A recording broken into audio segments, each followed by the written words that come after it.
Yo, what's up, everyone? It's Legacy Shinobi here, back with another intense What If. Today, we're diving into what if Naruto was the reincarnation of Kokushibo. You already know this is gonna be epic. Before we jump in, don't forget to like, share, and subscribe if you're hyped for more.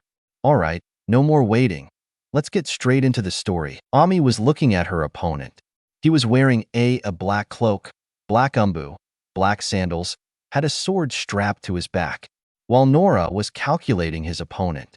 Sakura and Ino were hoping to see Ami fail, whilst Naruto was looking at Ami with keen interest. Let the next match begin. Hate called out. Ami charged with her sword, swinging it downward at Noro. He quickly took out his sword and blocked the attack.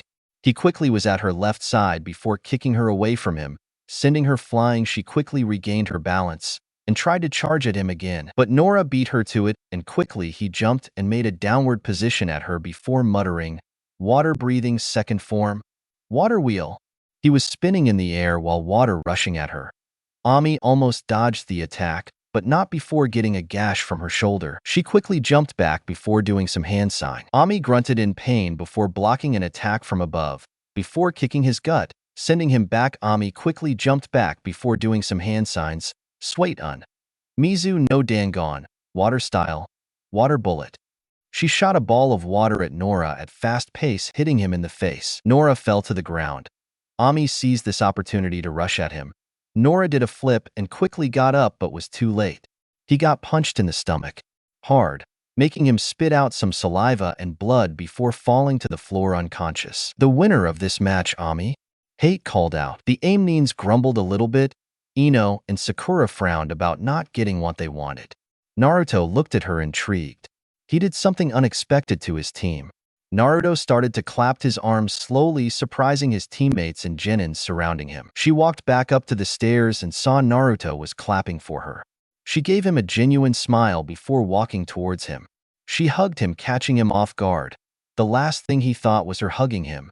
He thought he was going to be all giddy with him. He smirked a little before returning the hug, leaving a blushing Ami, an irritated Hinata, and three girls from different teams, a team smirking mischievously, and a surprised Kakashi and Sasuke. They let go of the hug. Naruto gave her a bag, which confused her. They're healing ointments, he explained. Ami still smiled at him. She moved closer to him. Kissing him on the cheek, she walked away.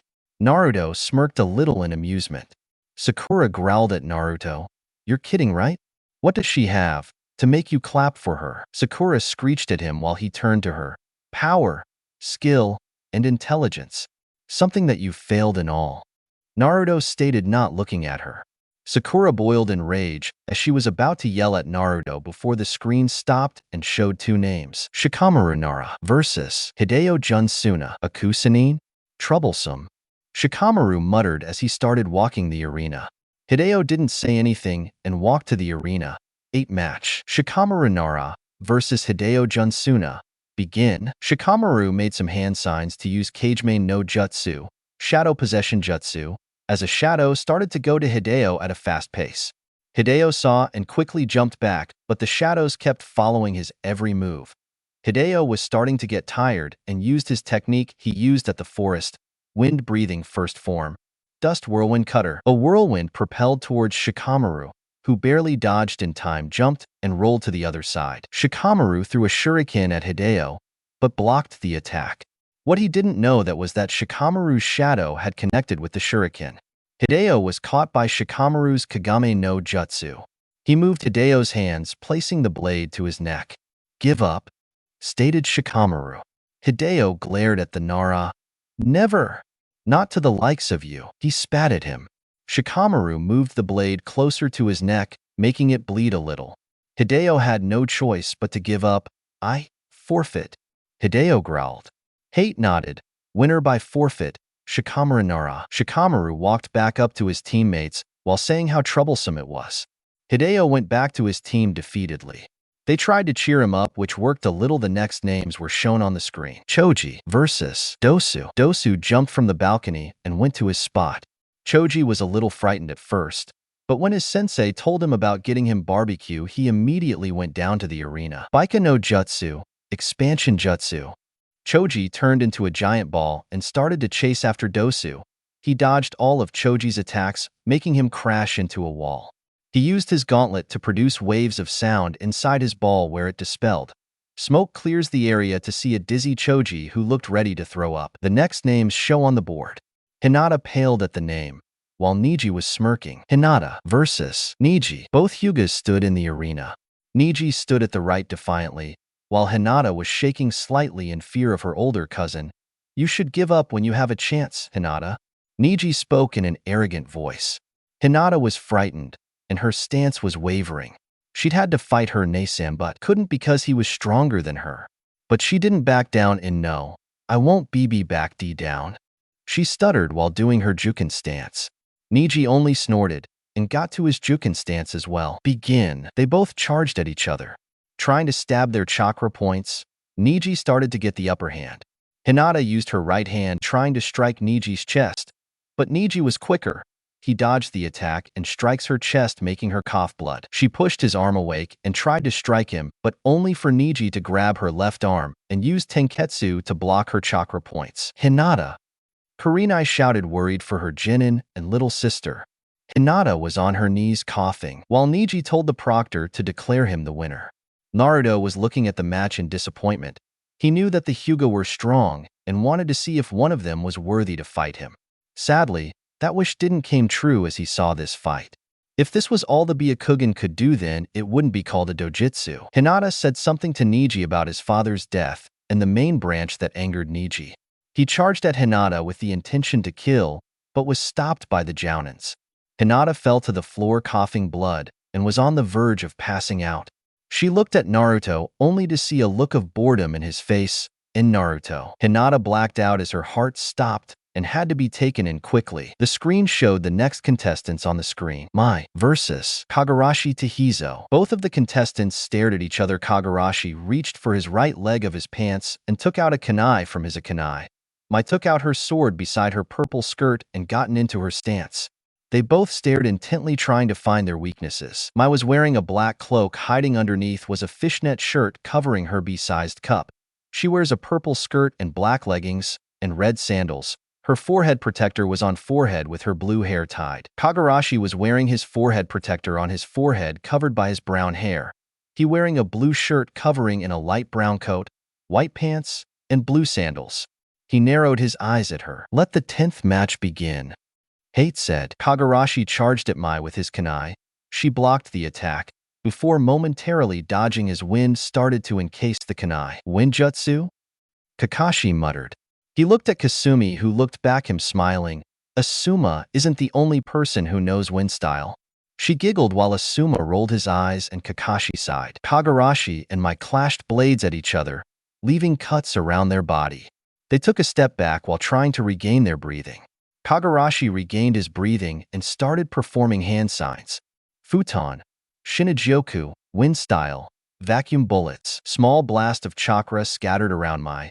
She tried blocking the attack but ended up getting a few cuts from her cheek, left arm, and right leg, which caused a small gush of blood to spewing from the wounds. Mai gritted her teeth. She made some hand signs and created a 2 bunshin beside her. Kaga bunshins? Kagarashi narrowed his eyes at her. He didn't know what she was going to do but wasn't taking any chances with her. Futon, Shinigyoku, wind style, vacuum bullets. He shouted as air of bullets darted towards them. They dodged while one was dispersed, was charging towards him. Kagarashi clicked his tongue in annoyance before enhancing wind chakra to his kunai. He dashed towards them with speed before slashing the kunai at a split pace. The 2 Mais were slashed. Team Aim's eye widened while Team Six's smirked. A shadow appeared around the smoke. It showed an uninjured Mai gunning towards him. She jumped, released her sword from her sheath and shouted, Water-breathing second form. Water wheel. She spun as water appeared as water shot out, creating a wheel around her. He slashed Kagarashi at a horizontal way through right shoulder to left bicep. She left a mark on him as he fell onto the floor unconscious. Winner of the 10th match. Mai. Hate called as medic Neens came to get Kagarashi. Kasumi rubbed the pinch of her nose. Seeing her student letting his guard down was idiotic and disappointing. She would have to train him harder until not to let his guard down again. Kusami's other students sighed as they saw their teammates' state. Naruto clapped at the display. He was enjoying how the breathing style users were evolving. It made him smirk knowing that there were some worthy people to fight him in the future. Same styles, same techniques? Kakashi said aloud, earning looks from other genins, even the Hokage. Kakashi turned to Naruto. You know Naruto, those techniques looked awfully similar to yours. Care to tell me why those other genin styles are similar? He looked at Naruto. Naruto looked at him but insultingly before speaking. What are you babbling about? You must be dull as a monkey to think that they're similar to my creation. Next time, keep things to yourself, he stated before turning back to the screen. Kakashi was about to lecture Naruto about disrespect before the screen showed two names. Kinti versus Kazo Yakusho. Kin looked at his opponent. He had light brown hair, wearing a white vest with a sword behind his back, brown pants, and blue sandals. She had to be wary of him knowing that he might have the same technique as his teammates. Let the 11th match begin, Hate said. Kin grabbed some Senbon and threw it toward Kazo. Kazo blocked the attacks with his sword before dodging another wave of Sanbon. Kazo charged at Kin. Trying to cut her at a downward position, she did a flip, causing him to miss her. She landed on her feet before charging at him, causing him to lose his focus before landing a punch to his face, sending him flying to the ground onto his back. She quickly used this chance to throw Senbon beside him with bell tied to them. Kazo got up only to feel a ringing sensation to his ears. He looked to see Kin smirking while holding some wire in her hands. She pulled the strings a little, making the bells from the needles move, causing the ringing to increase in the sound. Kazo covered his ears in pain. He couldn't handle the ringing in his ears anymore. He had to make a decision. Continue the match and win losing his hearing, or forfeit the match. I forfeit. Winner of the 11th match. Kin smirked as she walked to the balcony. There were only 4 people left. The screen showed the names onto the screen. Zaku Abumi versus Kashiwa Hain. Both of them walked to the battlefield. Zaku looked at his opponent. She had green hair tied to a bun which left the rest of her hair back to her upper back, wearing a bright strip brown shirt, wearing a green sash around her waist, fishnet around leggings, brown heel sandals, and a sword around her right side. Kashiwa looked at her opponent calculative. She knew that his team were dangerous and had weapons using sound. She slowly sheathed her sword and pointed it at Zaku. The two stared at each other intently. Begin. Zaku quickly opened his palms before shouting, "Maximum air cutter!" A projectile of sound charged at Kashiwa. She quickly charged before jumping in the air. Wind breathing first form. Dust whirlwind cutter. A projectile of a circular wind dashed to the sound wave, disarming both attacks. Everyone looked at the battle in surprise. Finally, another kunoichi capable of fighting. Temari said, garnering looks from Ino, Sakura, and Tintin. She's a capable fighter. Her sensei Kawato looked at his student proudly. How interesting. Naruto learned that his father figure find with the wind Hashira was strong, but seeing it with his own eyes was marvelous to him. Kashiwa charged towards him and struck downwards. Zaku dodged the attack and kicked her on the side, sending her flying before landing on her back. Maximum air cutter. A sound projectile charged towards Kashiwa. She quickly did some hand signs before the projectile attacked her. Doton. Dorihiki, earth style. Mud wall. A wall made of earth quickly appeared before her, causing the sound to attack the wall instead. Smoke filled the area around her. She charged towards Zaku and punched him in the stomach, before kicking uppercutting his jaw, and finally roundhouse kicking him in the side of his face, sending him flying. Zaku quickly got up and was about to use another jutsu when he heard sound coming through his ear. He heard movement, swift, and the incoming attack. Then, he heard a voice. Use it. What? Use it. Show them how flashy you are. Kashiwa got closer to him. She noticed he was off guard. This was her chance. She charged at him to end the fight, before Zaku shouted, "Sound breathing. First form roar." A pressure hit Kashiwa dead on, causing her to be pushed back. She landed on her back. 2 of her ribs had been broken. She was coughing blood. She slowly stood up looking at Zaku, who was shocked by the power he used. Zaku looked at his hands. What did he use? He heard a voice in his head telling him to use some technique. Then the power he displayed shocked him. He didn't notice the Kusanine charging towards him. Kashiwa quickly went to his direction before placing the sword to his neck, places her knee on his arms. He quickly used a stone bunshin and grabbed his other arm. "Give up," she stated coldly. Zaku was about to retaliate when the blade got closer to his neck, causing a little blood to run down his neck. "Fine, I give up," he snarled. Winner of the 12th match, Kashiwa Hain. The medics came and took Kashiwa, who coughed in pain, while Zaku walked back to his teammates, who looked at him in surprise but stood silent, while the rest of the different teams looked at them in surprise. The screen showed the names on the board. Gaara no Subaku versus Rock Lee. "Yash, it's finally time I show my flames of youth," Lee shouted with youthfulness in his voice. "Etta boy Lee, show him your springtime of youth," Guy shouted while gaining sweat drops from the different teams. Gaara disappeared in his sand, then reappeared in the arena. "Let's get this over with." Muttering incoherently, Lee jumped from the balcony and landed in the arena. "Let the match begin," Hate called out. Lee shot off like a bullet, sending a kick towards Gaara, only for it to be blocked by a sand shield. So he tried again, but it was the same result. Lee was faster though, because he was blurring around Gaara pretty fast. The sand shinobi sent his sin towards Lee to try and grab him, but the green spandex boy was dodging it. "Wow, Lee's pretty fast." Sakura stared in awe. "Yeah, no kidding." Ino agreed. Shin. Sasuke stared at Lee, amazed seeing how fast he was. "He's fast, but not fast enough to get through that sand shield that sand shinobi keeps using," Shikamaru told them. Guy thought the same thing as he saw Lee jump high in the air to avoid another sand attack and stood on top of the statue. "Lee, take them off." Lee looked over at Guy in surprise. "But, Guy-sensei, it's fine, Lee. This time I'm making an exception," Guy told Lee. Lee nodded and bent down to remove the weights from his leg warmers, much to everyone's shock. "Wait a minute. He's been wearing weights this whole time," Ino yelled. Sasuke blinked. "That's weird. Wonder how much they weigh," Sakura muttered. "Now I'm ready," Lee said, having removed the weights from his legs and dropped them. Temari scoffed inwardly. "Taking off those weights isn't gonna make a difference." She was forced to rethink that sentence after the weights hit the ground, causing a dent in the ground, shocking everyone. "What the?" Choji stared. "They were that heavy?" Ino yelled. "Gwa!" Sakura yelled in perplex. "Talk about overkill." Sasuke thought, looking at the weights. Kasumi and Kakashi watched the scene while sighing. "Guy, you are too much." Lee disappeared in a burst of speed, charging at Gaara, and the red-head sand instantly moved to protect him.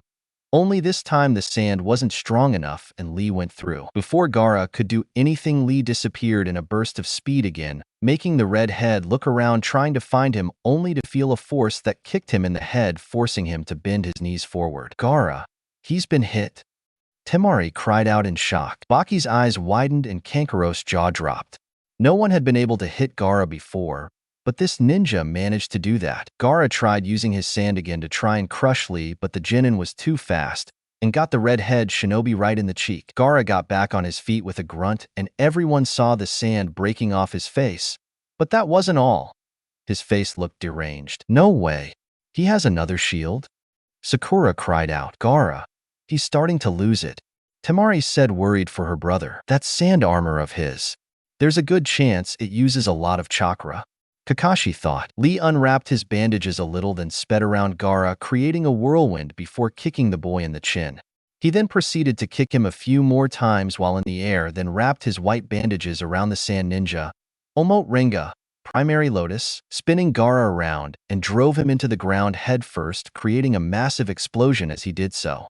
Lee landed away from Gaara as he observed the state of his opponent, breathing heavy, as everyone else watched the motionless Gaara. "He did it!" Sakura cried. Gaara's face slowly started to crack before turning into sand. "He used a kawarimi?" "When?" Guy cried. "When you were praying earlier, that's when it happened," Kakashi told him. Gaara appeared out of the sand with a crazed look in his eyes that unsettled everyone.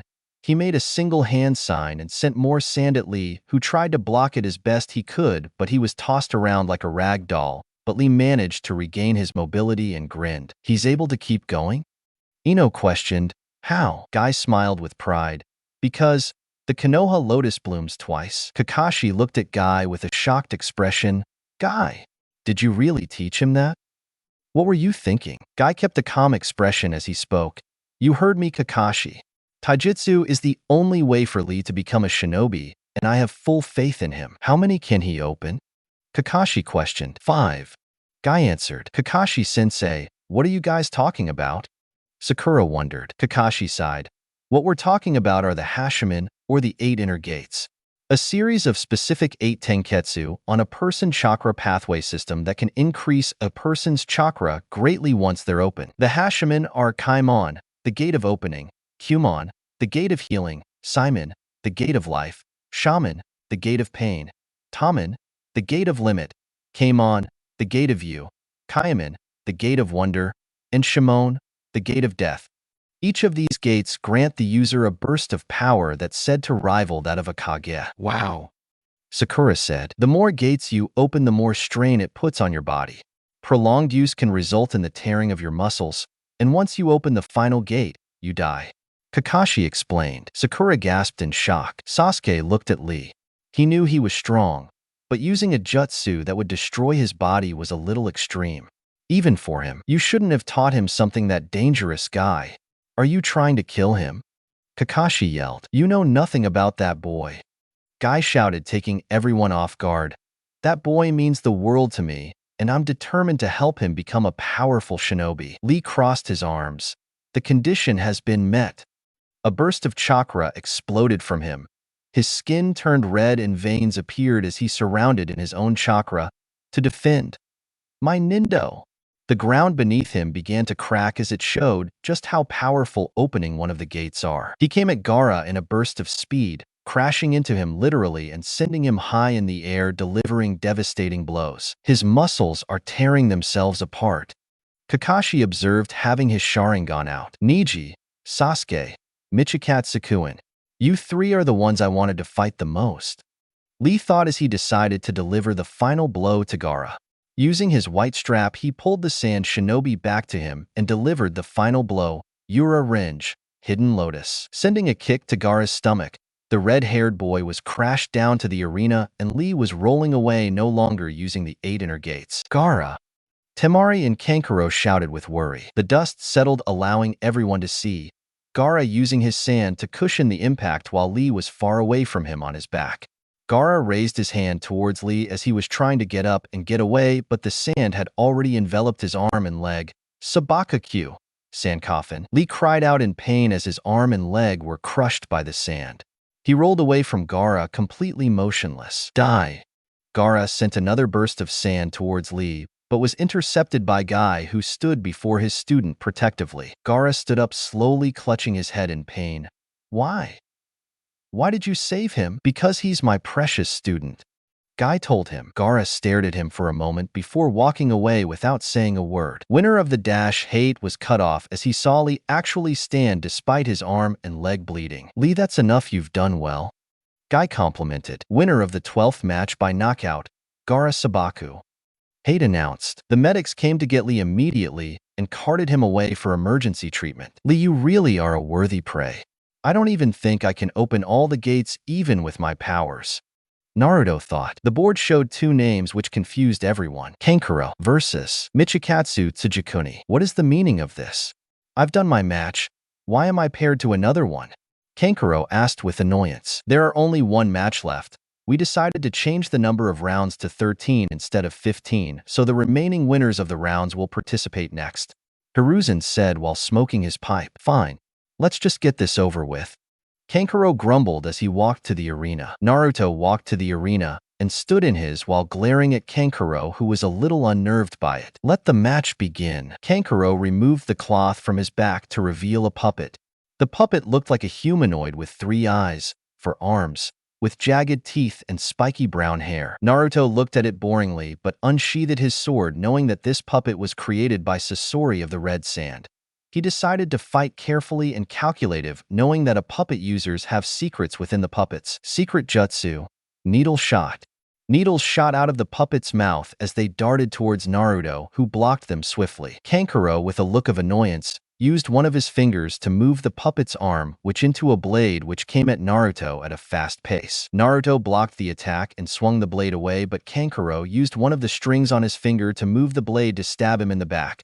The blade shifted around him before darting to his back. He was about to get stabbed in the back before blocking it without looking behind him. He quickly lifted the blade upwards before turning around and grabbed the blade before throwing it at Kankuro. He didn't have time to block and it got cut by his own weapon. Is that it? How disappointing. I expected better from a puppet user. Naruto stated with a look of disappointment in his face, while Kankuro glared at him. Don't mock me, I still have tricks up my sleeves. Kankuro shouted. Why isn't he using his full power? Hideo said in confusion he knew that Michikatsu was strong since he saw his display of power in the forest. He questioned to himself, why wasn't he going all out to finish this fight quickly? Why is he hiding his true power? Noro thought as he saw the battle. It confused him. Why wasn't he showing his true power? His first battle was finished quickly. Why was he taking it slow on this one? Kakashi looked at the display and wondered why his student wasn't finishing the fight quickly. When he heard of the other team's questions why his student wasn't using his full power, he narrowed his eyes at Naruto. First, he created a technique that he didn't share with. Second, he killed people before without mentioning anything. And third, he wasn't showing his true strength. We'll have some words, Naruto, thought Kakashi. Kankuro used the body of the puppet and charged it at Naruto, who swiftly kicked it away from him. The puppet quickly got and used its two arms to shoot out Sanbon, while using the other two into blade to stab him. Naruto quickly blocked the Sanbon, but didn't see the blade coming towards him before stabbing him in the chest. Kankuro smirked at his work and was about to pull the blade out. Crack! The body of Naruto turned into stone, which shocked Kankuro. A Doton Kourimi, Earth clone. He searched for the original, but couldn't find him. Kankuro, behind you! Temari shouted. Kankuro quickly turned around and saw Naruto. He quickly lifted his left arm to block the sword, which resulted getting stabbed through the arm to the shoulder, hitting his shoulder blade. Kankuro yelled in pain as the sword stabbed his shoulder blade. It hurt like hell. Naruto stared at Kankuro with no remorse in his eyes. Give up, Tsunade, or you will be in more pain than this, he demanded. Kankuro glared at him, secretly moving his fingers. Never! I'm a proud nin of Tsunade, and as a puppet user, I refuse to give up to the likes of you. He pulled his hands as the puppet charged at him. Naruto lifted him before throwing him to the puppet, which caused a collision with the puppet and the user. The puppet head rolled Naruto's feet, who by now unsheathed his sword and picked up the head. He looked at Kankuro, who was wounded by the blade by his puppet on his right thigh. Proud user of puppets, huh? Snorts, how laughable. Kankuro glared at him, but Naruto ignored it and continued to speak. Proud ninja of Tsunade? A village that's pathetic and weak and could barely survive with support of the Leaf and Daimyo? A village that can barely survive without resources? The so-called users of puppet that claim to be the best? As I can recall, the only person who deserved that title is Sasori of the Red Sand. To call yourself a proud puppet is pathetic, especially when you're using his creations, Naruto stated while lifting the hair of the puppet to show an emblem of a red scorpion. Kankuro glared hardened. Not only did he insult his village, he insulted him as a puppet user. When he heard Sasori's name, he snapped. How do you know him? He shouted. Naruto stared at him blankly before stating the obvious. Bingo book? That was all he said before blitzing in front of him and smashing the head in his face, knocking him out, leaving blood on his nose and some cuts on his face. Winner of the 13th match, Michikatsu Tsujikuni. Hate called. The medics came to get Kankuro and his puppet. Naruto walked back to the arena, ignoring the glares coming from the Suna team. The screen showed the next names. Momoko Kurosaki versus Gaara no Sabaku. Momoko had a few sweat drops dripping his face. He looked at Gaara, who was staring at him maniacally. He felt a hand on his shoulder. He turned around and saw her sensei. You can forfeit if you want. There's nothing wrong with giving up. Momoko hesitated for a second before raising his hand. I forfeit, he stated. Winner by forfeit, Gaara no Sabaku. The preliminaries were finally over. Now it was time for the finals. Everyone went to the arena and stood in lines while the Sandaime was making one of his speeches. Time allows for all of you to know better and your enemy. During this time, you'll be able to study your opponent's abilities. In this month, you'll have the chance to improve yourselves, the Sandaime said while eyeing Naruto. Now, let us decide who will face at the finals. Take a piece of paper from the box that Anko-san is holding, he said, pointing at Anko. The genins that made it to the finals did as told. Each piece of paper had a number written on them. They presented their numbers and were drawn of who they would face. Match 1. Tsujikuni Michikatsu versus Neji. Match 2. Sabaka no Temari versus Nara Shikamaru. Match 3. Uchiha Sasuke versus Sabaku no Gaara. Match 4. Hain Kashiwa versus Tsuchikin. Match 5. Kinuta Dosu versus Mai. Match 6. Ami versus winner of next match. Are there any questions? The Sandame asked. Since this is a tournament, does that mean the winner of this tournament will be Chunin? Shikamaru asked. Different judges will judge in the tournament. If someone is judged to posse skills and mentality of the Chunin, she will be promoted to Chunin. It does matter if they win or lose the match. There is also a chance that none of you will become Chunin, but there is also a chance that you all can become Chunin. It depends whether you are fit to be Chunin or not. The Sandame said.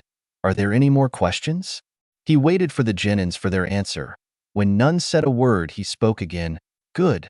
You're all dismissed. One by one, the Genins left the tower. Naruto was about to leave the tower when a hand grabbed his shoulder. It was Kakashi. Meet me at the training grounds tomorrow morning, Kakashi said, and disappeared from Naruto's view. Training Ground 7. Naruto sat on top of a tree waiting for Kakashi to appear. The Jonin had called him the previous day to the training ground. He wasn't the only one who was at the training ground. Sasuke was there. Sakura wasn't called to the training ground. Naruto figured that the Jonin wanted to speak about training. Sakura didn't make it to the finals, so Kakashi wouldn't have a reason to call her. It was obvious that Kakashi would be training the Uchiha since he had the Sharingan and had excellent skills. Not that he didn't mind, since he didn't care for Kakashi, and since he would force him to train to participate in the final exams. Naruto jumped out of the tree and landed on the ground because Kakashi had finally appeared. Kakashi didn't have his book with him, but his usual bored expression was still worn. It disappeared for a moment when Kakashi flashed an eye smile to his students. First, I want to congratulate you two for making it to the finals. As your sensei, I'm proud of you and I knew that you can do it, Kakashi said. Some could interpret his words as that he knew that Naruto and Sasuke could do it, but didn't believe that Sakura could do it. He said that he believed his team could do well in the exams. But Naruto highly doubted that he believed Sakura would make it to the finals if it involved fighting on her own. I called you all here today so that I can tell you about your training for the month before the finals, Kakashi said. Unfortunately, Naruto, I won't be able to train you.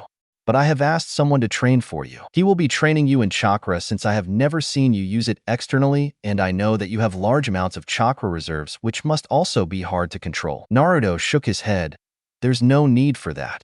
I'll train by myself as I have different methods to learn, he said. Kakashi looked at Naruto with narrowed eyes, like that moon-breathing technique, or the Hayaton you've been hiding.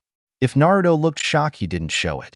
He stared at Kakashi blankly while Sasuke looked at him questionably. Sakura told me what happened at the forest. You've been creating and hiding your techniques without my supervision and without telling me. You've better have a good explanation of why you're keeping secrets from me, he stated with a stern and authoritative voice. Naruto walked away from them before speaking. Why would I share my techniques with someone weak as you? That was all he said before blitzing away. Sasuke looked at Kakashi. His knuckles turned white and his head was down. Seeing the rage pouring out a little from him, he decided to speak. Why do you care anyway? Weren't you the one that said that every ninja hides their technique? If so, why does it matter what we hide? After all, you hid your Sharingan and skills from us, Sasuke stated before clamping his mouth tight, seeing Kakashi glaring at him. That isn't the point. I'm a Jounin, your sensei. I have every right to hide my techniques from the three of you. You don't hide jutsus or techniques from me. You're just genin. I'm your superior. Understand? Kakashi said with a raised, agitated voice. Sasuke nodded reluctantly.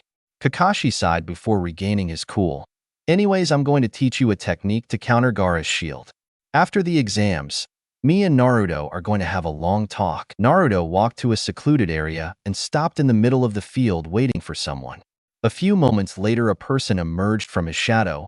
He was tall, 6'3", had long hair that reached his lower back and his hair beside his right eye, wearing a dark cloak that was fire-resistant and durable. He wore dark leggings with bandages on his left leg, dark boots, and a sword hiding beside his cloak. How was your spying? Norimo, Naruto stated, looking at the man who was staring at him with a bored look. Troublesome. Nothing new happened other than Orochimaru trying to destroy the village with Suna's help. he said while Naruto nodded. And your breathing styles? How are they turning out? They're doing real good. Been practicing on targets, if you know what I mean. He smirked while nudging his arm. Yes, I know. He pushed his arm away from him. Did you know that Orochimaru had given Sasuke as the curse mark? But I don't think that was his only reason to be in Konoha, Naruto said. I want you to investigate Orochimaru's activities and also get me intel on Yakushi Kabuto. Norimo nodded. Anything else? He questioned. Yes, how is Yakumo? Has she mastered insect breathing yet? He questioned. Almost. She's having problem with 2 of them. But hey, don't worry, she'll master it in no time. Naruto nodded. Oh, and one last thing. Jiraiya has returned to the village, he said before disappearing into the shadows. Naruto hadn't been expecting Jiraiya to return to the village at this time. The Sannin would surely come to him in order to form a bond between them. Naruto hated Jiraiya for leaving him to the wolves. He hates that he was related to his parents, but if he hadn't taken care of him, he wouldn't have never met his father figure, so he was somewhat thankful. The following day, the streets in Konoha was relatively quiet, unlike the days in which the first and second of the Chunin exams were being carried out. It was mostly because a lot of people were busy preparing for the finals. Even the villagers and leaders of villages watched the main event of the Chunin exam finals. It was no wonder why the finals were held at such a high regard. Naruto walked slowly to Ichiraka Ramen. He rarely went to the place to eat. He ate home-cooked meals most of the time. Today he'd felt that he needed to eat somewhere else. It would also help him clear his thoughts. With a lot going on over his mind, it was necessary for him to get some fresh air. Naruto arrived at the ramen stand and took a seat. There was another customer beside him. People didn't go away from the ramen stand when he came, since most of them stopped glaring at him after the incident 3 years ago. Tsuchi smiled upon seeing Naruto. Michikatsu, it has been a long time since I last saw you. How have you been, my boy? The old man asked. I have been I've been a little busy. Naruto replied. Tsuchi nodded. Michikatsu is here. He called out to his daughter. May I have 2 bowls of miso ramen, please? Naruto said to Tsuchi. Tsuchi nodded. Went into the kitchen to get Naruto's order. Came out of the kitchen with a brightened smile. She was happy to see Naruto. After all, she made him promise that he wouldn't disappear without telling her first, and that he would visit the stand once in a while. Naruto came to the stand once or twice a month. She was happy that he'd kept his promise to her and didn't forget about her in months. Michikatsu, I'm so happy to see you. Almost yelled out. Naruto nodded. It was glad to see her as well. He might not care for a lot of people, but the Ichiraka family were a family he wouldn't forget. They had done a lot for him without expecting anything in return. They were good people, as such he respected them for it. Did you make it to the finals? Naruto nodded. I'm going to place my bet on you to win. Said with a grin. Tsuchi came from the kitchen with Naruto's ramen. There you go, he said, handing over the ramen to Naruto. He went back to the kitchen, leaving to chat with Naruto. Talked with Naruto for some time while the blonde was eating. She asked him a few questions which Naruto answered, but sometimes didn't. Was quick to realize that Naruto was easily bored, which was why he didn't speak. Despite him having an impassive gaze, he wasn't cold-hearted, maybe. That much she could tell. It was refreshing for Naruto to busy visit the stand. It didn't annoy him listening to Ayam's questions. Coming to the stand, he could always tell that she was all right, and that pleased him. Naruto finished eating his ramen and paid Ayam for the meal. He said his goodbye to the girl and left the stand. The following day, Naruto was alone at the Hokage monument. He was still waiting for Norimo to report on what he had on his search. He was also getting bored because he had nothing better to do. He had been thinking of going to the hideout for the time being. Konoha was boring to him now. If he were to disappear, nobody would notice except for the people who were watching him. They'd started watching him again. He had sensed them today. With them watching, he couldn't meet Norimo anywhere since he was a missing nin. But this time the surveillance had decreased and weren't active as they were before the exam started. It gave him time to breathe, unlike before. With the numbers decreasing, Naruto figured that it was just a matter of time before they've stopped watching him, since it was obvious that they weren't going to get anything by tailing him. He was brought out of his thoughts when a voice sounded beside him.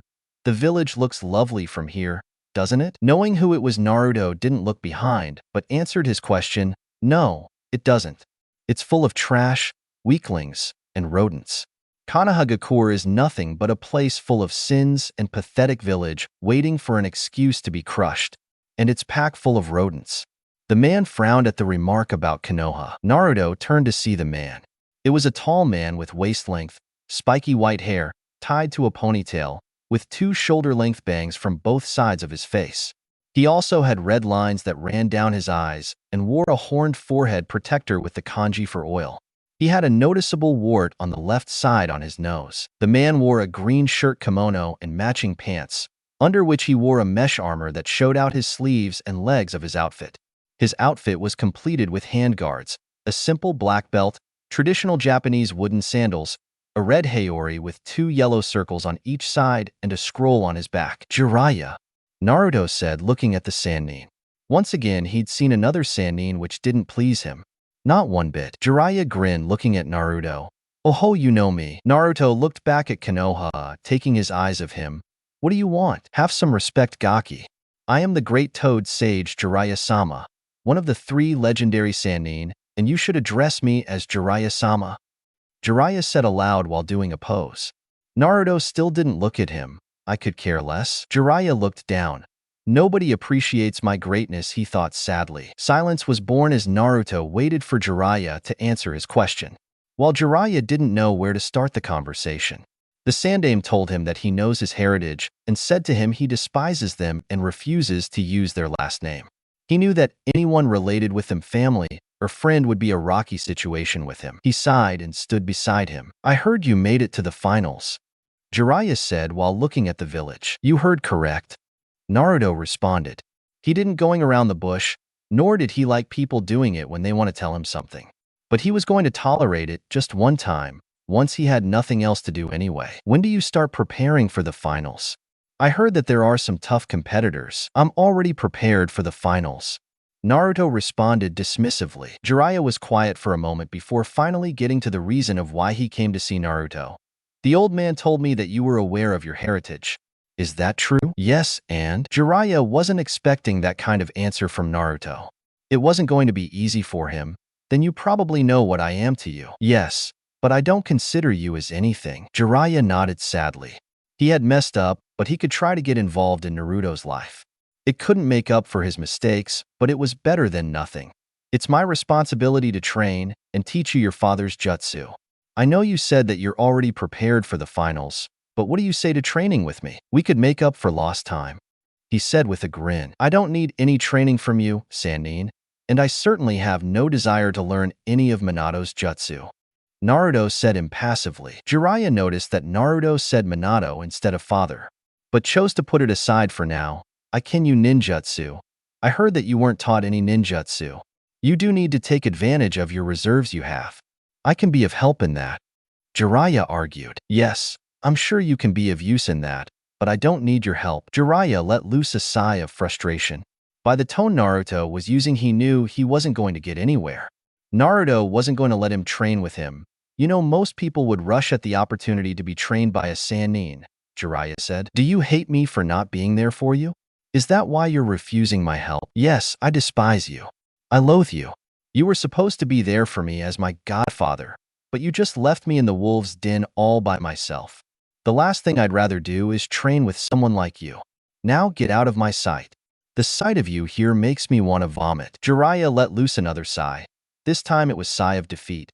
Fine, but I'm not going to stop trying to get you to allow me to train you even if you despise me with all your being, he said. I'm going to leave you for now. I have to do some research.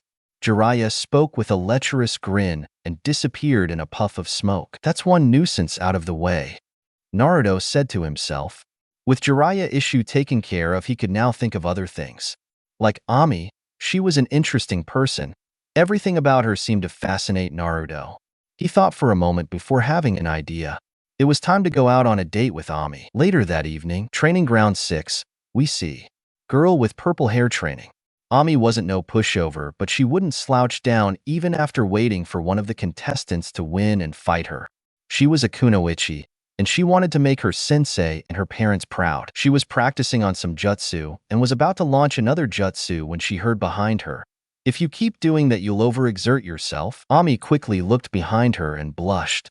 It was Michikatsu, Katsukuin, what are you doing here? He walked towards her. I want to know about you. He stated bluntly, which caused Ami to blush more. Me? Yes, I was wondering if you want to go on a date with me. He replied. Ami looked at him overjoyed. Yes. How about this evening I'll pay my treat? She said. Naruto chuckled at this. No, don't worry, I'll pay. After all, it was my idea, he smiled. How about an hour to prepare ourselves? He said. Ami nodded before running back to her place. An hour later, an hour had passed and Naruto waited for Ami in the middle of the street. A moment later he saw her.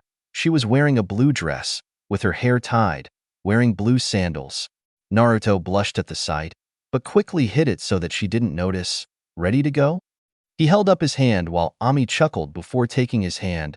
Gladly, for the next few hours they've spent time walking, shopping, eating, and enjoy at beautiful areas. When it was night, it was almost time for their departure. Naruto and Ami were sitting at a large tree holding each other. It's beautiful, right? Ami said while laying beside Naruto. Naruto had to admit that the forest was beautiful. While he had a distaste for Konoha, he enjoyed the nature. Yes, it's quite the beauty. But not more than you. My Violet. He kissed her forehead, making her blush. Ami, yes, Katsukuin, what's your relationship with Ino and Sakura? He questioned since he wasn't going to get anything from the two of them. He'd go directly to the source. Ami scowled a little after hearing their names. Those two brats. I'm their bully. She admitted proudly. Why? Because those two think they're all good with their looks and all. That's the reason why I bullied them. She stated while looking at him. Humph. Understandable. Ami gleamed at the praise and kissed him on the cheek. Naruto looked at the sun. It seems we must part ways, Ami-chan. Yeah. See you at the finals. Michikuin. Ami said before kissing him on the lips one final time before running back to her place. Naruto stood there. He felt this sensation before. This aura was like his father figure's brother Yurichi. He had the same aura as Ami. Was it possible that she was his reincarnation? The power, the strength, and the aura that was around him. Even though Ami was the opposite of Yurichi, he still felt the same kindred spirit within her, just like the memories he saw. A few days later, unknown location, Naruto went to the hideout to train. When he came, Norimo wasn't present. He figured he was still doing his assignment. The hideout gave him privacy he needed, unlike Konoha. The only place he got private in Konoha was his apartment. And here at the hideout, there was nobody to disturb his peace. Norimo didn't bother him when he was busy. He hadn't bothered leaving a clone back in Konoha. It would give him a headache he didn't want to experience. Whatever the clone would experience in his absence, Naruto was currently eating lunch. He'd taken a break from perfecting his skills, techniques, and ninjutsu. It was better to perfect what he'd done before trying out some new things. Naruto looked to his right after hearing footsteps. He saw Norimo walking over to him. Naruto waited for his spy to sit and tell him what he'd found, but Norimo said the first words. So Michikuin, how was your date? Norimo teased. Naruto grew a tick mark from that but still decided to answer. It was rather well. Unfortunately, this will be the last time I see her. For now. He looked at Norimo. What have you found? I will tell you about Kabuto first. Naruto looked at Norimo to hear his report. Kabuto was a former Root ANBU. He worked as a spy and infiltrated all the great villages under the order of Danzo. He is a medic specialist and could be second to Tsunade Senju. Norimo paused for a moment. He's currently working for Orochimaru. Naruto nodded. I've had my suspicions on him. Naruto said. Still, Kabuto had to be a great spy master if he was able to infiltrate all the great villages without getting caught. He was someone he viewed as a threat. Naruto didn't need someone like him alive. Being a spy for Orochimaru would certainly explain his interest in Sasuke. Orochimaru was interested in Sasuke. I was able to find some interesting things about Orochimaru. Norimo said, bringing Naruto out of his thoughts. This was something he wanted to hear. It appears that when he was still a member of the Akatsuki, he tried to take over Itachi's body. Norimo's words confused Naruto, so Norimo elaborated. Orochimaru invented a new jutsu that would give him immortality. He consumes another person's body and make it into his own. The consumed body becomes a host to his soul. He tried his jutsu on Itachi, so he could get his Sharingan but failed miserably and ran away. Naruto nodded. So he wants Sasuke so that he could take over his body. Sasuke would accept Orochimaru's offer if he was going to give him power to kill Itachi. Sasuke would be willing to sell his soul to a madman to give him power to kill his brother. There's also something else that's very interesting, Noromo said while handing his head with his right hand. Orochimaru plans to invade Konoha. With what army? Naruto questioned. I don't know the details. But Orochimaru had founded a village called the Land of Sound Village. You may have already encountered them. Naruto nodded. I believe it's connected to Tsunade's Jinchuriki. I don't know if the sand itself is connected to the invasion. When Chunin exam finals, Noromo responded, he's also working with Danzo. But Danzo won't be taking part in the invasion. He's only making things easier for Orochimaru by providing him security details and removing certain A and BU squads so that Orochimaru's people can get into the village without being noticed. Naruto wasn't surprised hearing this, so Orochimaru invades Konoha and kills the Sandaime. Aftermath. Danzo tries to get himself to be Hokage. Naruto summed up what Danzo might plan with assisting Orochimaru invading the village. What will you do if Orochimaru kills the Sandaime and Danzo petitions to be Hokage? I will leave the village after defeating the Ichibi. As for the petition, I'm sure you can take care of Danzo should something like that happen. Noromo nodded with a smile. While you're doing that, I have something else for you. There are 3 specific teams that may have caught my interest. Those 3 are AIM, Odo, and Kusa. Each 3 of them have significant breathing styles of the past Hashira. I want you to find them, ask them for cooperation to join our cause. If they refuse, hand them a scroll of those breathing styles and tell them to feel free if they change their minds. Noromo nodded. So what are you going to do? Others are playing their cards. During the finals, after defeating the Ichibi, I'll leave this village and start the plan afterwards. Although you already know the other half, he said as Noromo nodded. Orochimaru was making his move on Konoha. He hadn't anticipated this outcome to occur. He knew that Orochimaru had no love for Konoha, but going so far to plan its destruction was something he did not see coming. Konoha had done nothing to Orochimaru. He'd been the one to wrong the village. Naruto didn't care if the village was destroyed. Konoha could always be rebuilt at any time. That's it for now. You may start your new assignment. Noromo nodded before walking away. Naruto was about to start training when he was brought to his mindscape. He saw Kokushibo, his father figure, standing there. What's wrong, sensei? This confused Naruto. He was never brought into his mindscape without a reason. Usually it would be a lecture, training, or lesson. What could his sensei need at a time like this? Naruto, this will be my last day with you, he said, shocking Naruto. My time is over. I'm fading away, he said, showing his arm to show that he was fading away. Naruto stood there with his head down. He didn't say anything before walking towards him, giving him a hug. Goodbye, father. Thank you for teaching me, acknowledging me, and teaching me. I hope you'll be proud of me on the other side. With a cracked voice he never showed to anyone but his sensei. Kokushibo stood there silently, not doing anything for a moment before hugging him back. Is this what this is like when you were around me? Yurichi. Before he disappeared, he'd had some last words to Naruto. Goodbye, my son, was all he said before he disappeared. Naruto let some tears stream down his face.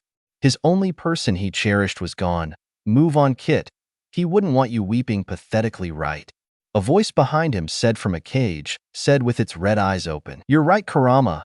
He wouldn't want me to be like this, he said, wiping the tears of his face before transforming into his demon form. Let's get to work, shall we? Konoha was buzzing. It was full of activities. Everyone within the village wore a smile. All problems were forgotten. Everyone chose to be happy. It was as if the heavens were showing them with blessings. Business owners were somewhat the most happiest of them all. People from other villages had been inside the village and were buying lots of things. More visitors meant more profits for them. Despite it being a profitable time, there was still a competition with businesses. Competition didn't go away. It's what drove successful businesses. Most people were making bets.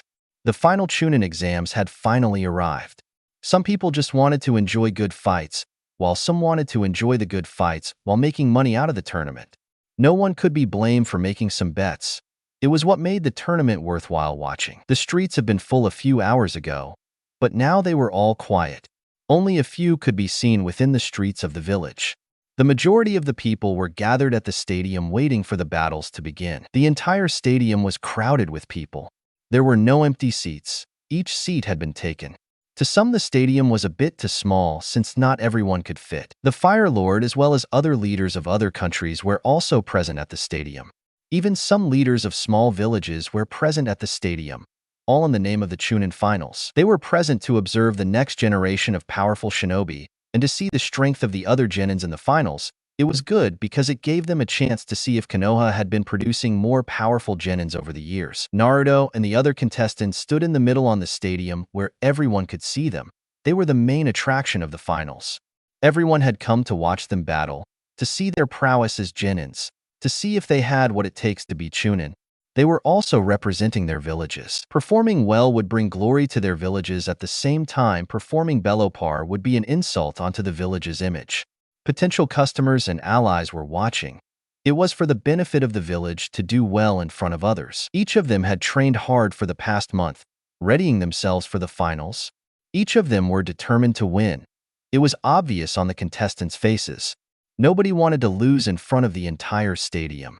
It would be hurting for their pride to lose while everyone else was watching, especially if one was bragging about being the victor and the end of the tournament. Naruto stood there with his arms crossed on his chest with an impassive look on his face. Nothing much had changed with him. Only the bangs on his sides were longer and the back of his hair fully reached below his back. Naruto's hair grew at a faster rate while keeping himself hidden at the hideout. He was ready for this moment, to leave this pathetic place, to start his plan and destroy this place. Except, he didn't know what to do about his lover Ami. What would she think about him? What would she say? How were they going to converse of what he was going to do to Konoha? Naruto shook his head. He will gain Ami's allegiance with him and convince her to join his cause. He'll make sure of it. Because she'll be her empress, while he becomes the emperor of Yuzushogakyure, where the Tsujikuni clan will be formed. As a memory to his father, she will come to him. Eventually, the Sandaime looked at Naruto with questioning eyes. Besides him was another man who was a Kage just like him, the Yondaime Kazekage. Two men wearing Anbu gear stood beside him.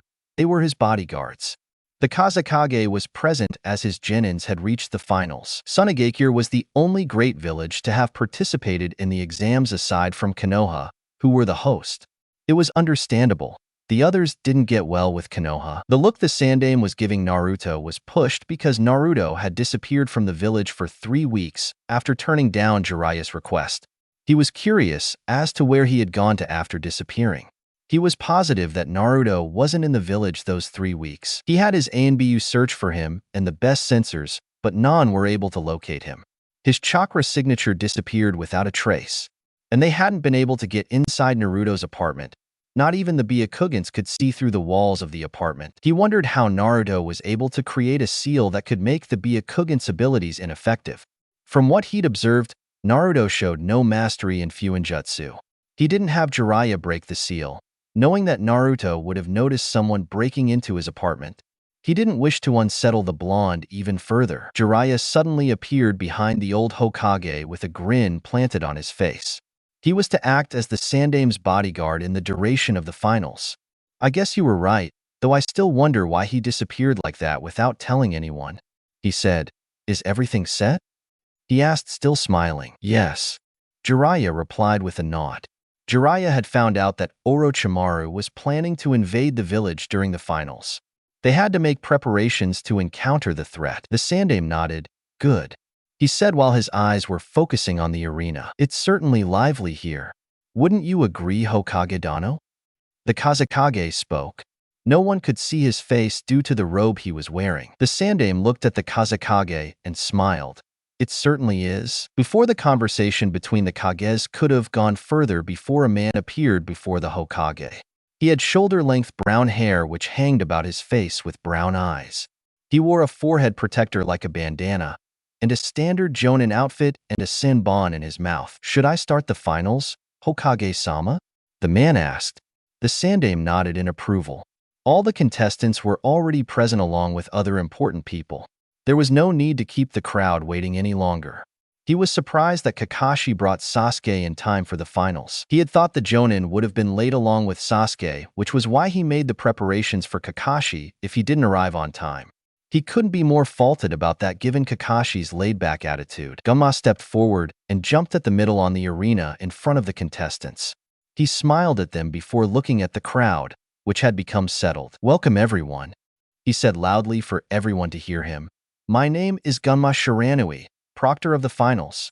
I would like to welcome all of you to Konoha's Chunin Selection Exam Finals." Gunma yelled out to the crowd, who screamed with cheers. "We'll now begin the matches between the contestants that have worked hard reaching towards the finals to the tournament," Gunma said, and made his way over to the proctor's seat. He looked at the contestants of the first match, Tajikuni Michikatsu, Hyuga Neji. "The rest of the contestants, please go back the contestants' booth." The rest of the contestants left the arena. Sasuke shot Naruto a glance before leaving. He had trained hard and gotten strong during his time with Kakashi. He wanted to test the power he gained against Naruto. Naruto was the only person strong enough to earn a fight from him. The exam brought a good chance for him to fight him. Gunma looked between Naruto and Neji. Naruto still had an impassive expression. Neji had the same expression as him. "The rules are the same as the ones that applied during the preliminaries," Gunma said.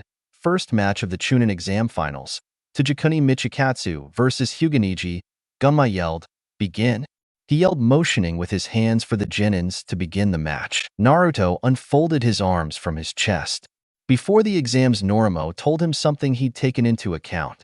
Genins didn't give him a match. Only a few could land a hit on him.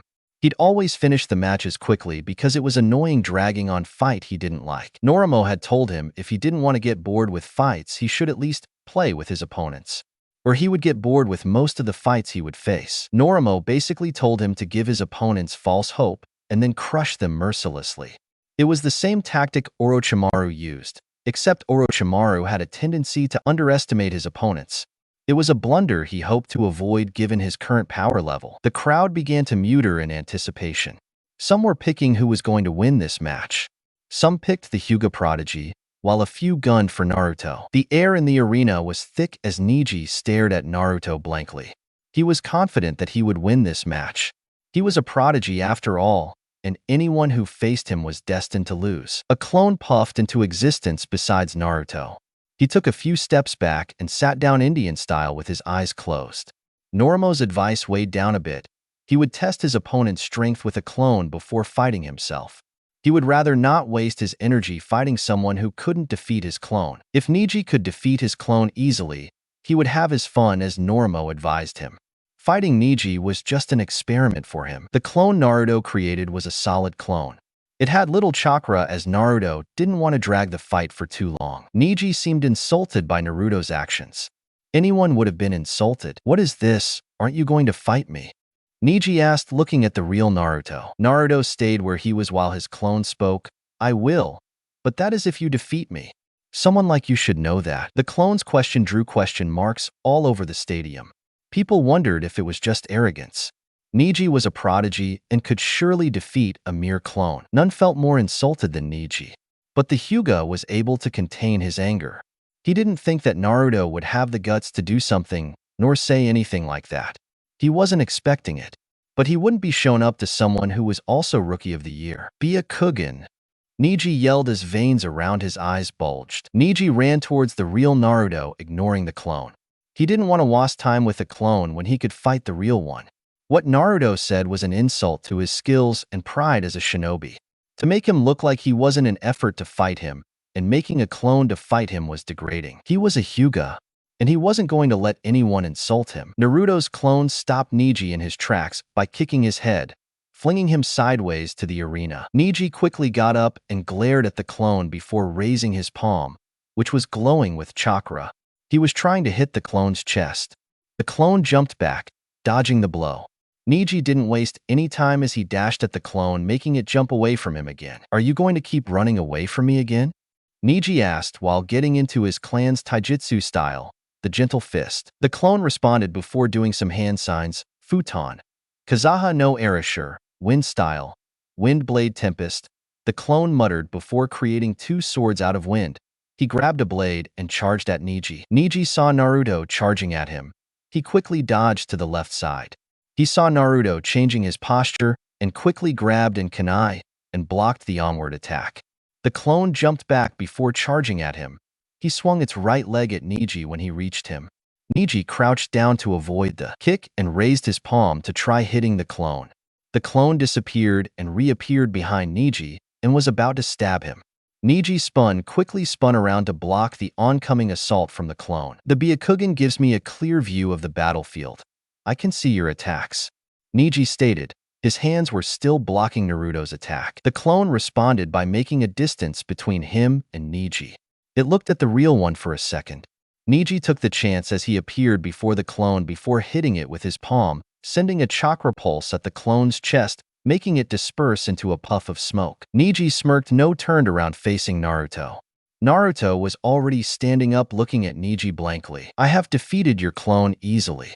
It did nothing but only delay the inevitable, Neji said arrogantly. Naruto gave no response to Nemo's words.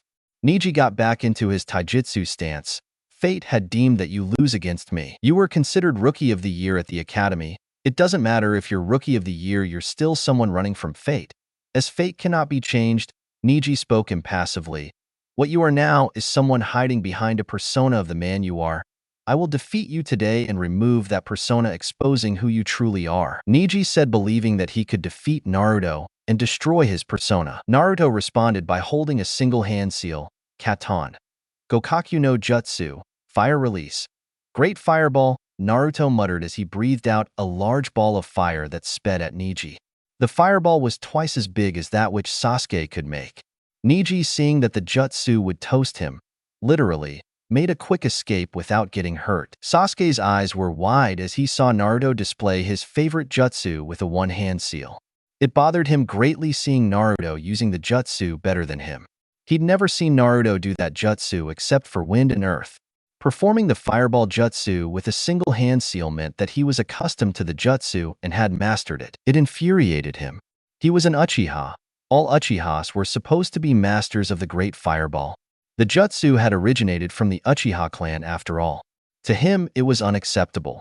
To see someone else doing the jutsu better than him was unacceptable. Kage Booth. So he's going to reveal his full power? The Sandaime thought with a smile. He too was a bit surprised that Naruto could perform the fireball jutsu with a single hand seal. It wouldn't have been surprising if it had been an Uchiha. The Uchiha clan had a natural affinity to the fire release, so it wouldn't have been surprising. This is turning out to be quite interesting.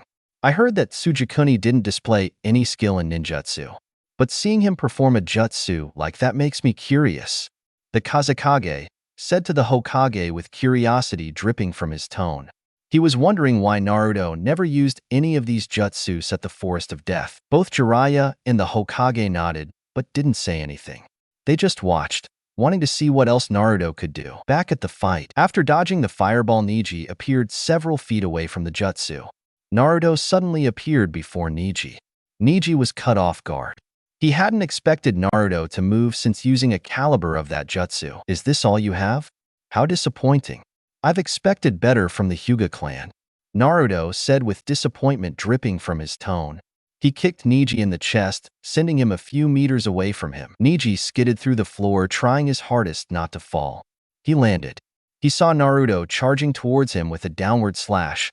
He quickly dodged the attack and charged at him. Benny's palm rushed towards Naruto's left shoulder. Naruto shifted aside to avoid Neji's hit. Looking at Neji's face, he was positive that Neji wasn't going to stop with the assaults.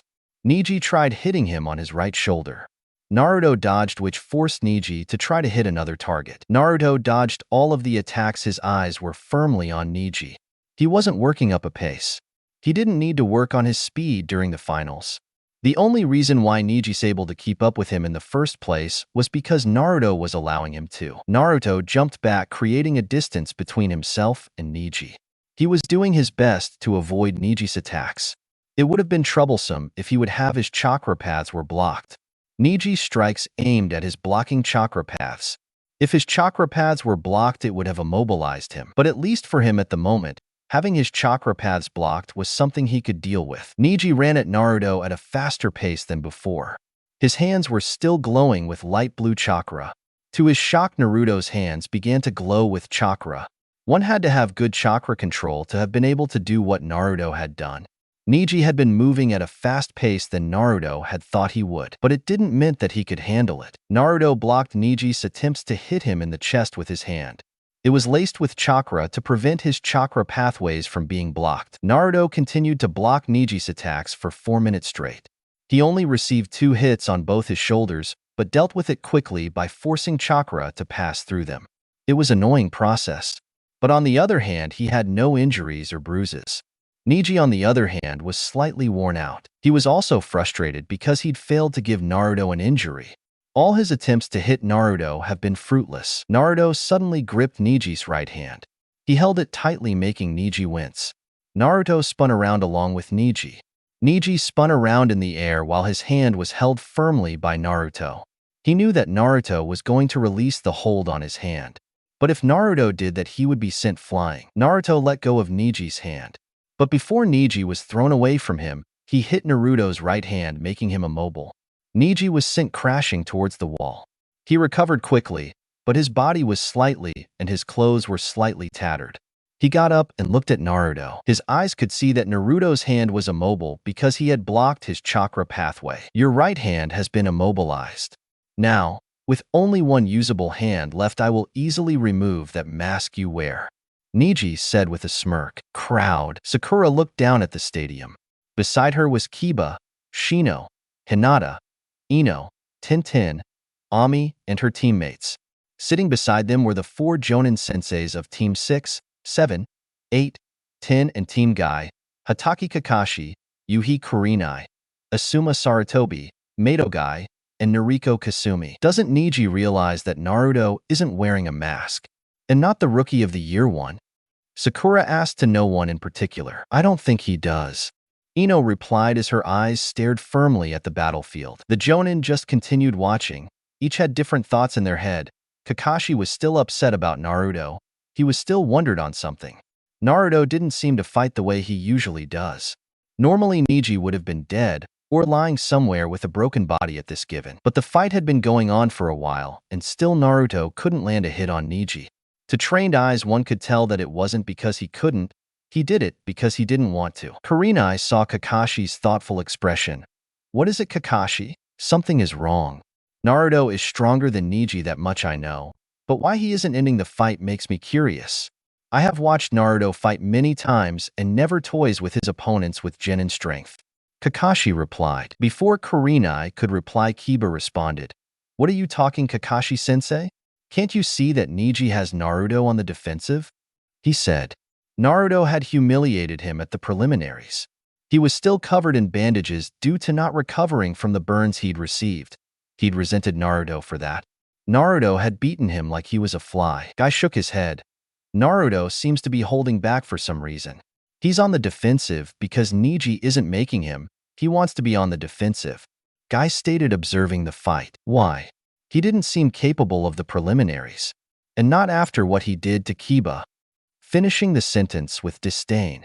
She still hasn't forgiven Naruto for what he did to her student. It's most likely that he's playing with Neji. But that would be out of character for him, Kakashi said.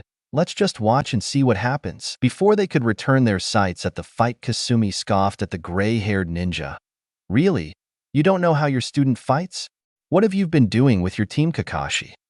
Kasumi questioned. Kakashi glared at her. That isn't your concern. Worry about your own, genin, Kakashi remarked. Kasumi glared at him, while Kakashi glared at her. The other Jonins and genins were worried that a fight was gonna ensue, but luckily for them, Kasumi and Kakashi turned their sights back onto the fight. The genins and Jonin sighed in relief. Back to the fight. Naruto sighed inwardly and forced chakra on his right hand to open up the blocked chakra pathways. He was better at controlling his chakra because of his demon powers and Uzumaki DNA. Uzumakis were known for having good control over their chakra. It was easy to unlock his chakra pathways. He disappeared and reappeared in front of Neji. He didn't attack, just as he did last time. Neji smirked as he stared at Naruto. He would make him rue his choice of not attacking him while he could. You're within my range, Neji stated. 8 trigrams, 64 palms. Neji said, his fingers going at Naruto's body.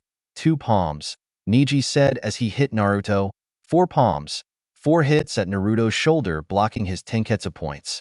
He hit Naruto with his strikes until he reached to 64 strikes. Naruto had taken each strike without trying to block them.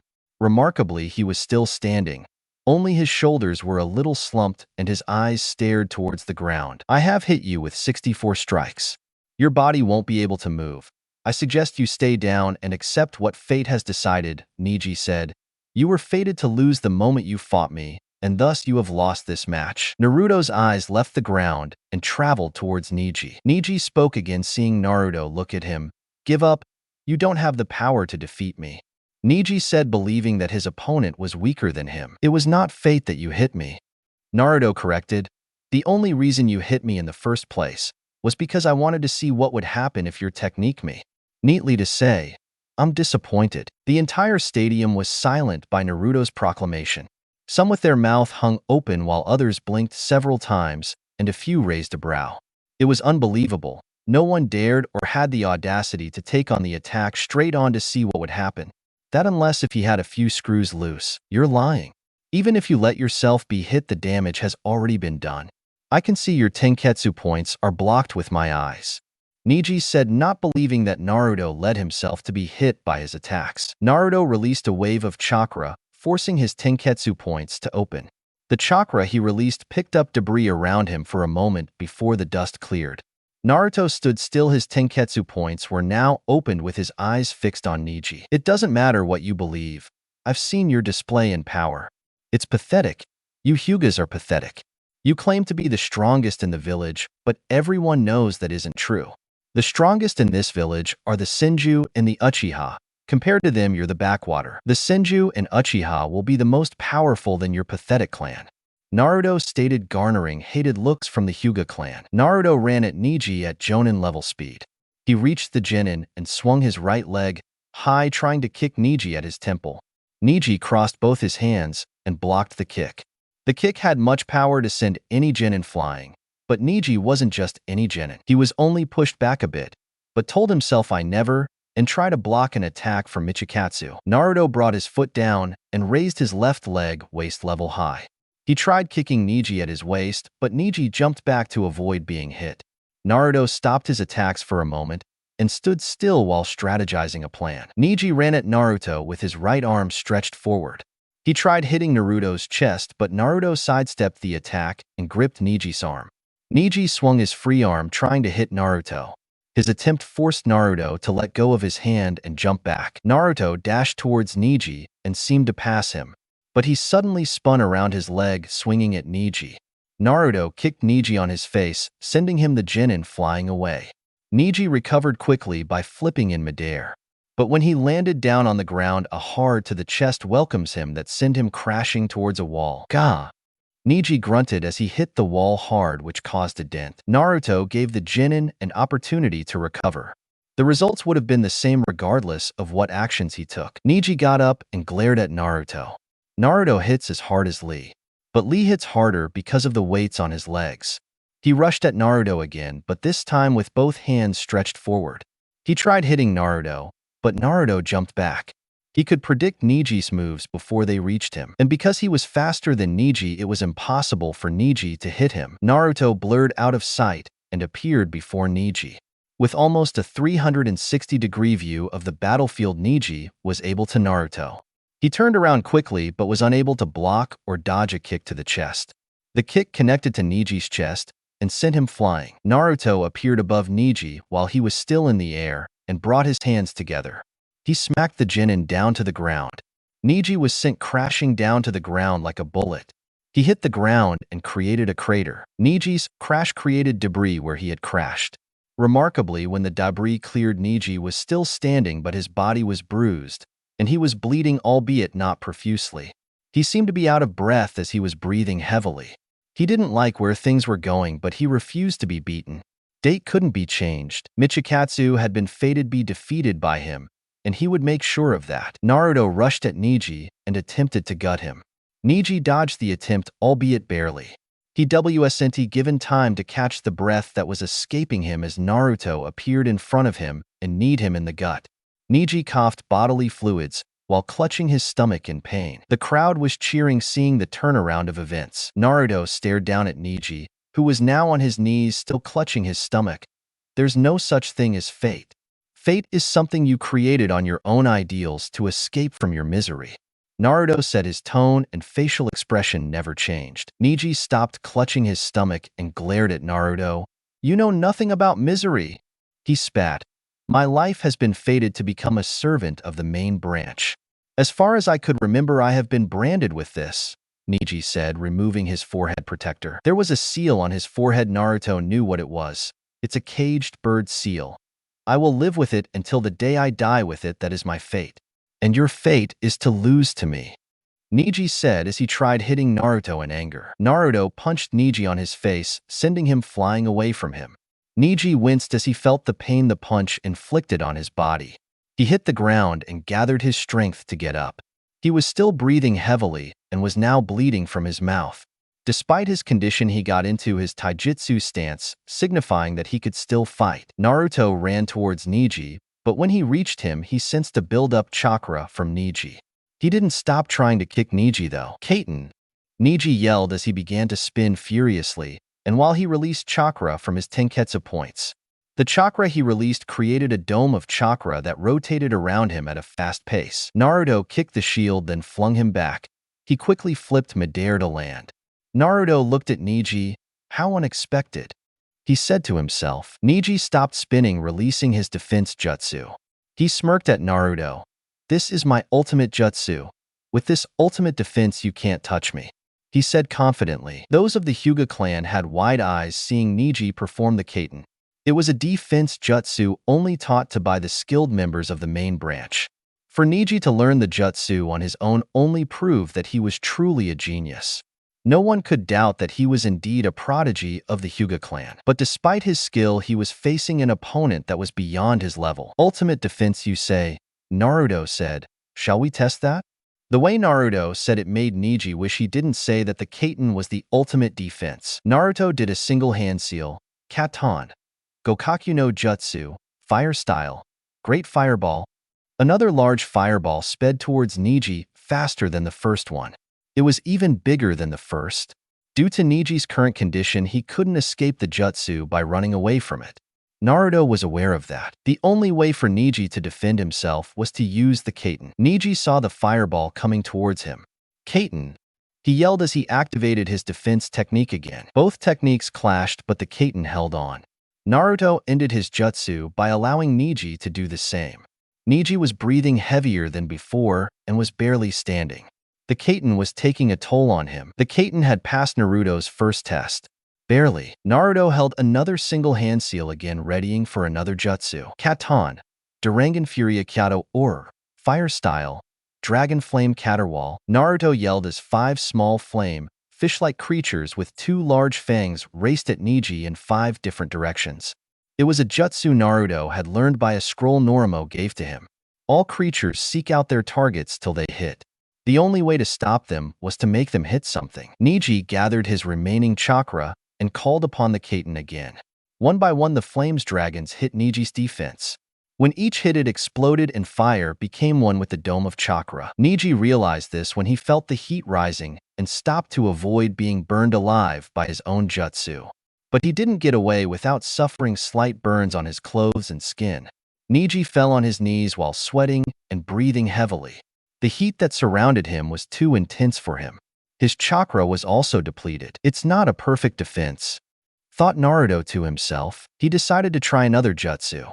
He had yet to try it on someone else rather than fighting with a dummy or his clones. Neji provided him the opportunity to test the jutsu. He flashed through several hand seals and expanded large amounts of chakra.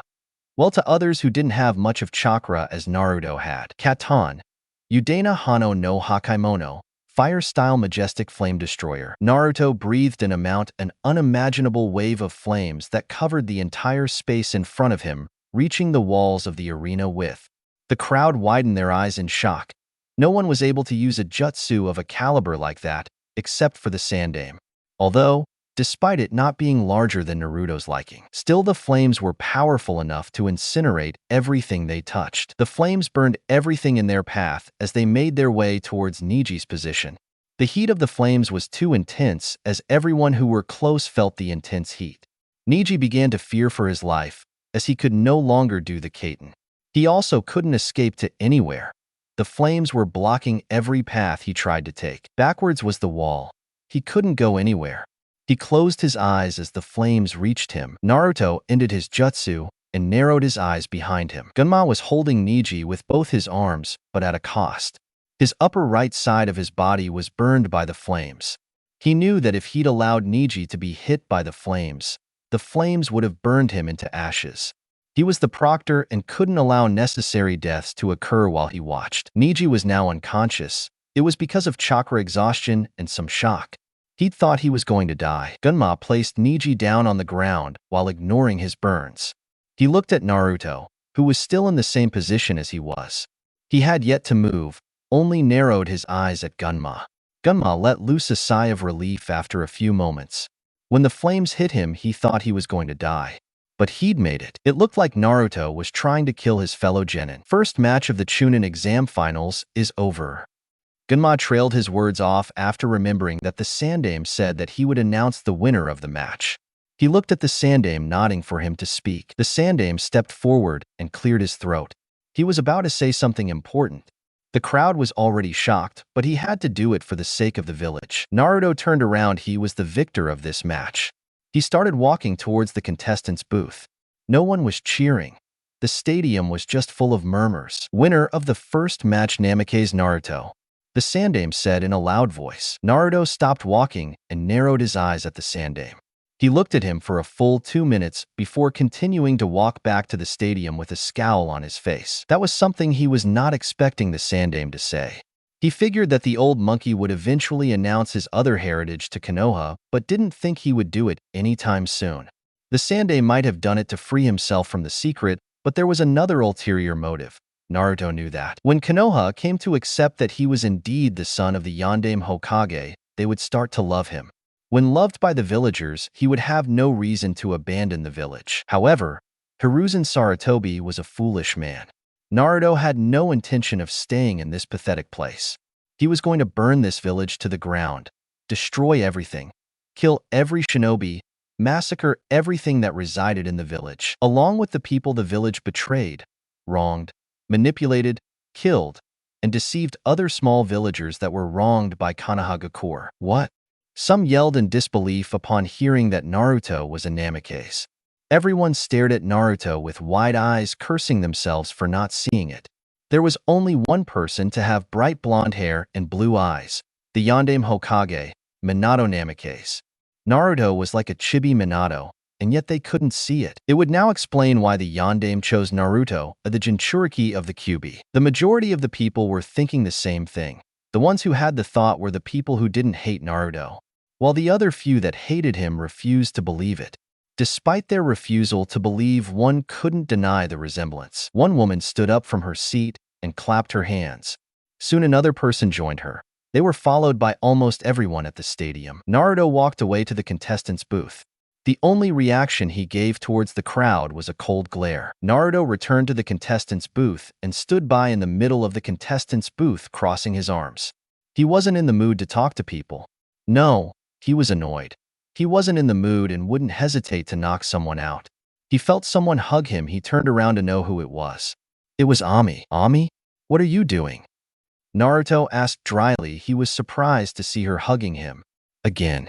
He thought she would brag about being the one dating the Namikaze son, but surprisingly she did not. Hugging my boyfriend. Why do you ask? She asked sarcastically. Naruto smiled a little and let her continue to hug him. Temari eyed Naruto with thoughts running through her head. Being the son of the Yondaime Hokage made Naruto somewhat royalty. But seeing what she saw so far, he already had someone with him. In fact, he didn't care for anyone but himself with the exception of Ami. Hinata, seeing Ami hugging Naruto, gritted her teeth in rage. Kage booth. Well, that was certainly interesting. The match rather itself than the secret that you have just revealed, Hokage Dano. The Kazekage spoke, clearly interested. Naruto possessed far greater skills than he let people believe. His interest in Naruto had grown. The Sandaime nodded. The match was truly interesting. Not only the fight, but the event that was revealed after the match. You certainly have a skilled genin in Naruto, Hokage Dano. The Kazekage said again honestly. The Hokage smiled. Naruto was certainly interesting. Naruto did a fire-style jutsu at a higher level. He was sure that Naruto would give Itachi a run for his money. He is truly skilled. He finally said, I'm surprised that you could hide something like that from this village. Though judging from Naruto's reaction, he already knew of it and didn't seem too happy that you announced his heritage. The Kazekage said, trying to act normal as possible. He already knew that Naruto was the son of the famed Yellow Flash, the man who stood in his way of becoming Hokage. Sarutobi didn't respond. He had reasons for keeping the truth away from Konoha. He didn't have to explain his actions to another Kage of another village. I believe in you now, Sensei. He truly is skilled just like his father, Jiraiya spoke. Now all I have to do is force him to become my apprentice given his skills, Jiraiya said with a grin. Sarutobi responded with a slight chuckle at Jiraiya's words. The Sannin had not entirely believed that Naruto was skilled as a shinobi even with a sword. He said he'd believe it if he saw it with his own eyes. Naruto was skilled enough to be called a prodigy. He couldn't the opportunity to be a sensei to someone like Naruto. He will put much effort to make Naruto his apprentice. Jima looked at the burns in his arms. He winced as he remembered how it hurt when he was burned. He looked at the crowd and smiled. Second match of the Chunin exam final.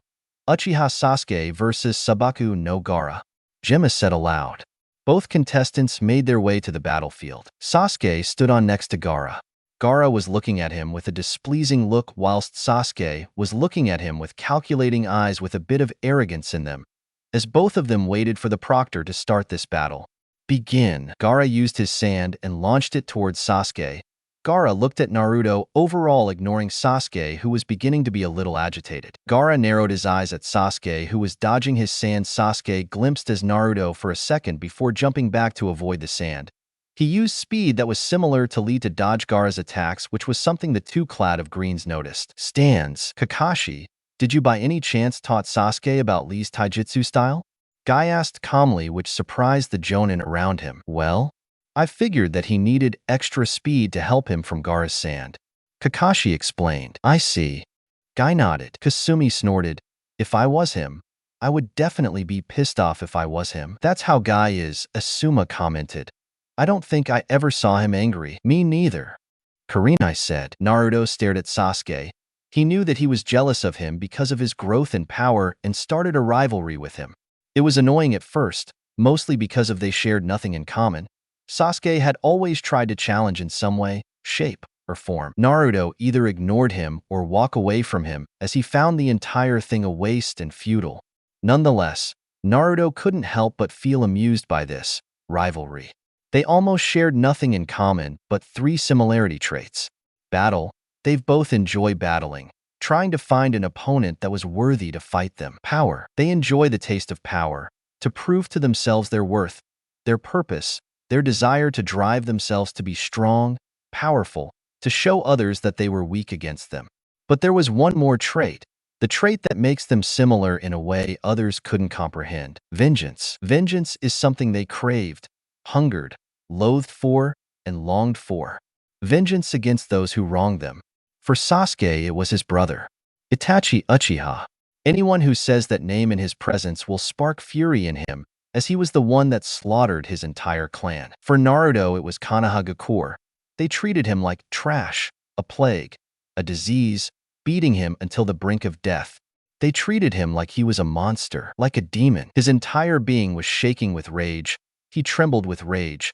No one could see his face as it was covered by his bangs, a twisted smile forming gleefully onto his face. Once after he gets his army, he'll gather his soldiers and ambushes Konoha. He'll summon the Kyuubi in the center of the village and wreak havoc, with him on the top of its head.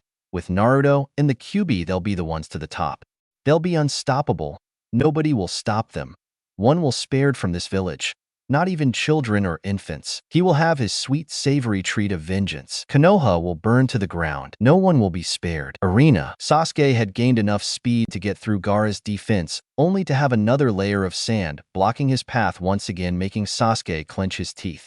Gaining some distance between him and the sand ninja, he latched himself onto a wall and smirked.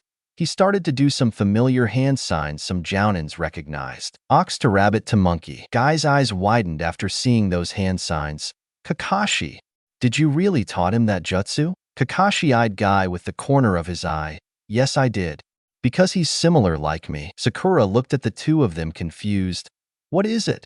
What kind of jutsu is it? It's known as the Chidori, 1000 birds. Guy started explaining. It is a A-rank assassination jutsu that was created by Kakashi himself. All the genin had their eyes wide as they heard what type of jutsu Sasuke was using. While I am in no position to judge you of how you train your students, teaching him that jutsu is extremely dangerous, Kakashi. Guy stated seriously. Says the person who taught the 8 gates to their own genin. Kakashi retorted. That's different and you know it.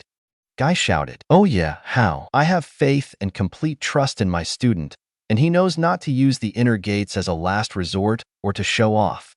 Guy stated. Guy-sensei. Lee yelled with tears streaming down his eyes. Tintin face-bombed at his actions. He was just too much sometimes. Do you have something to say to me, Guy? Kakashi's tone sounded dangerous, making some of the genin there uncomfortable. I have to agree with Guy here. Your actions, judgment, and training with your students have all been reckless. 1. Not teaching anything your female student is unacceptable. 2. Teaching a A-rank jutsu to a genin is not acceptable, including assassination types. Just because he's a lot like you gives you zero right to teach him such a dangerous jutsu.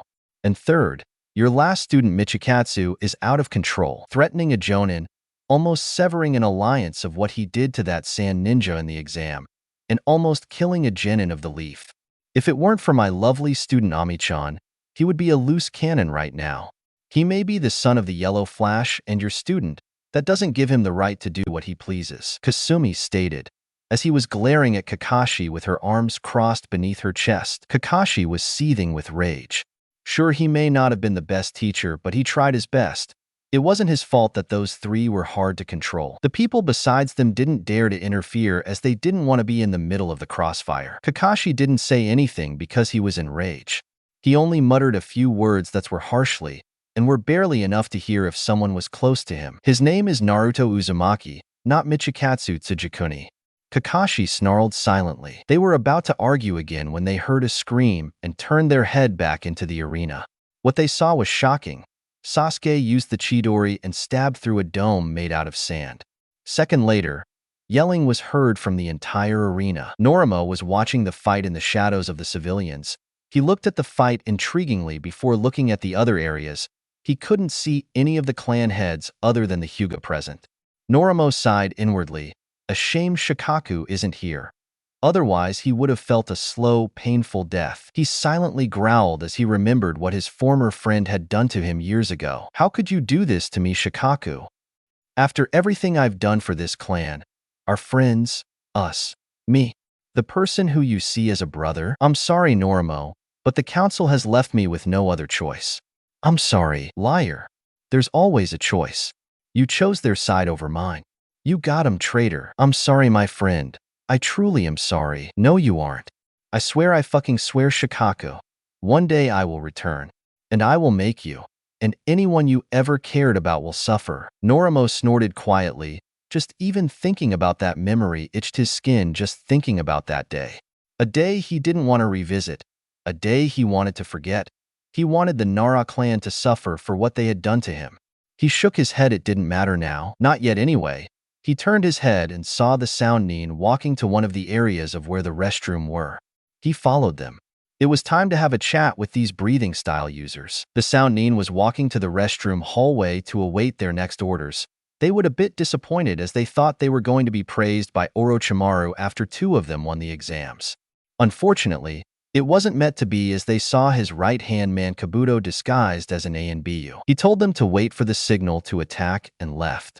However, he didn't expect anyone following the 3 of them. A shadow of a person emerged from the ground and appeared from behind. Hello. The 3 Soundnin turned with their weapons drawn at the unknown person. Their eyes were narrowed as they stared at the unknown person, not wavering, not letting their guard down, all the while the unknown figure stared at them boringly. After 3 minutes, what almost felt like hours, Dosu spoke to the unknown figure. Who are you? The unknown figure looked at Dosu with a smile plastered on his face, waving at them. Noro Nara. Nice to meet you 3. The 3 looked at each other before slowly lowering their stances, but not letting their guard down. What do you want? It's simple. I want you to join our army? Your what? Army. ARM dash. I know what it's called, damn it. Why do you want us to join your army? Dosu yelled, annoyed by fact that this man was treating him like a child. You have powers that are unknown to you, powers that can't harness. But I will help you, along with the others who have the same powers as you. Besides, it's better deal than joining an invasion by your so-called master. The three glared at him when he insulted their master. Don't speak to Orochimaru-sama like that. He saved us, gave us a chance in life, gave us power. We are loyal to him, and we will never join your army. Noromo just stood there with a bored expression on his face. He didn't move a muscle, not an inch. His bored look stared at them, coldly, narrowly, and calculatingly. He was studying the three as prey. The three Soundnines swallowed the lumps in their throat deeply as they saw this man's gaze towards them. They were a bit petrified, as they thought they had insulted the man and were about to be killed. Until he started to laugh. Ha ha ha ha ha. Ah ha ha ha ha. Ha ha ha ha ha. Noromo Nara was laughing as if he heard a funny joke. His laughter was like a joyful, cackling, and a little bit of insane. The three looked at him fearfully until he stopped laughing. Orochimaru? The man snorted while smiling with a gleeful face. The man that almost sent your deaths. The man who didn't acknowledge you after winning the preliminary rounds? The list is long and I could go on. But yeah, he sure sounds like a great leader. Noromo stated sarcastically, while his middle and index finger up and down. The three wanted to argue but couldn't deny what he was saying. Their leader abandoned them, used them like chess pieces on a board, and was about to send them to their deaths. They looked at the man who was still there with a gleeful smile on his face. Wherein? Noromo's smile widened after hearing the news. Bingo! Well then, it's simple, just follow my lead. They were about to follow the man's lead until Zaku spoke. Hey, wait a second. You're a Nara? What's a member of that clan doing here? Are you trying to kidnap us to make your clan better than the others? Zaku demanded questionably. The air turned cold. The three Soundnin felt like they were suffocating. They looked at the Nara whose tied hair was loose and was covering his eyes. A dark aura surrounded him. An irritated frown shone on his face. The walls in the Colosseum were turning pitch black. Soon the only thing that was there were the three Soundnin, the Nara, and the aura as it was beginning to take shape. I suggest you watch your tongue, boy, as I am not in the mood with your vulgar voice. And never say that clan in front of me ever again. Understand? Noromo stated. The three could only nod in fear as they didn't want to upset the man even further. Noromo didn't say anything, not a single word, until he was sucked into the shadows. The three were confused until arms of shadows grabbed them and covered their mouths, as they silently screamed for their lives. They were beginning to get dragged into the shadows until they've disappeared without a trace, and as the hallway turned back to its original state. Everyone was staring at the dome. Sasuke's hand was stuck in the dome. Something inside was holding his arm from removing it from the dome. He tried to pull his hand out with full force but wouldn't budge. Something in the dome was unable to prevent him to remove his hand from the dome. Sasuke finally managed to remove his hand from the dome, until something came out of the dome. It was a giant hand. The hand was huge with 4 sharp fingers. It thrashed at the surrounding area. Sasuke was staring at it in shock. The dome came crashing down. Gaara was grabbing his arm tightly. He calmed down as he stared at Sasuke. Smoke filled the Hokage's area. Anbu and Jonin tried to intervene to save their Hokage, but kunais came flying at them, piercing their chest. The disguised Anbu were Soundnines and jumped to different sides of the monument before creating hand seals. A barrier was formed blocking the 2 Kages from the rest of the people. Feathers fell into the civilians' areas. Explosions were heard in the background, and ninja from Sound and Sand started to plan their attack. Soon, everything went to hell. The Kusanines were looking at the scenery in shock. They've never expected an invasion of all things. They'd have no idea what to do. They looked out to their sensei, but saw that he dead by a 4 Sandnines. The Sandnines looked at the 3 and charged towards them, while the 3 Kusanines grabbed their weapons waiting for the attack. The attack never happened. Tentacles made out of darkness emerged from the shadows underneath them. The tentacles grabbed a hold of them, holding them tightly, from head to toe. No matter how much they struggled, the restraints were getting tighter and tighter, until blood started to spurt and bone were beginning to crack. The Sandnines were screaming in pain as they tried to get away. They've tried everything. They kicked, screamed, punched, even bit, trying so hard to escape. Nonetheless, it was inevitable. The pressure became tighter and tighter, until the point where the pressure was too much. The Sannin's limbs were sliced, blood splattered everywhere from the ceiling, to the floor, on the chairs, and some blood landed on the Kusanins. The tentacles dropped the parts onto the floor and returned to the shadows. Then came out Norimo whilst the remnant of shadow was dissolving around him and back into his own. Norimo looked at the three Kusanins with their expression of shock, as they still haven't recovered from what they've seen just now. Norimo didn't have time for them to recover, as he didn't want to be seen by the Leaf Shinobis, especially a Nara of all things. He quickly grabbed an inflated rubber balloon and puffed air into it. He then tied the knot for it and grabbed a needle from somewhere and popped the balloon in front of their faces. Asterisk pop. Asterisk. The Kusanins got out of their trance and cried a little in shock. They looked at the man who was muffling his laughter by covering his mouth. "US should have your F faces," Norimo bellowed in laughter after seeing their expression. Now with that over with, Norimo's expression darkened. "I suggest you follow me, if you value your lives, of course." The three Kusanins stood there looking at each other. They had no other choice but comply to the man's request. They looked at the man and nodded their heads. Norimo smirked darkly after seeing their answer. A wise decision. Sakura saw the feathers and quickly realized it was a genjutsu.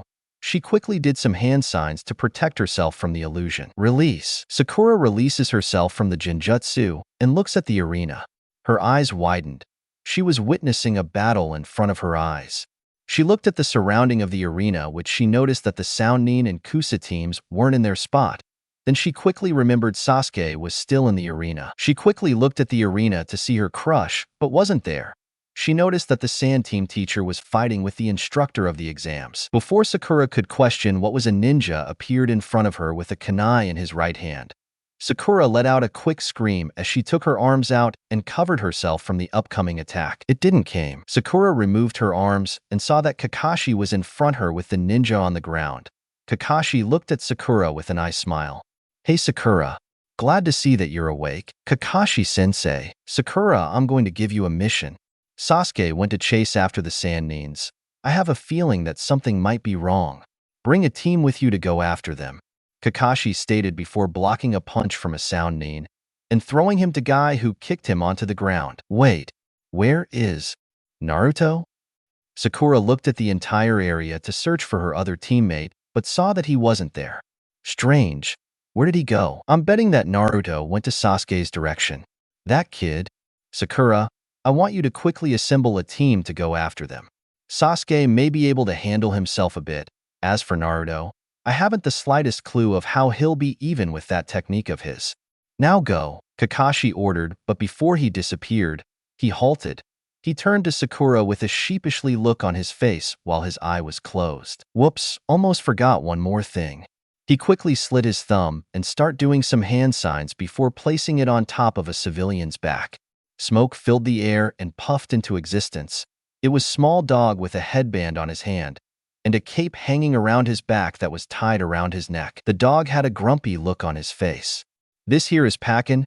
He will help you where Sasuke is with his scent, and hopefully Naruto, if he's even there," Kakashi said, muttering the last part, not knowing if it was true. "See, could it be the other member of the team is this puppy?"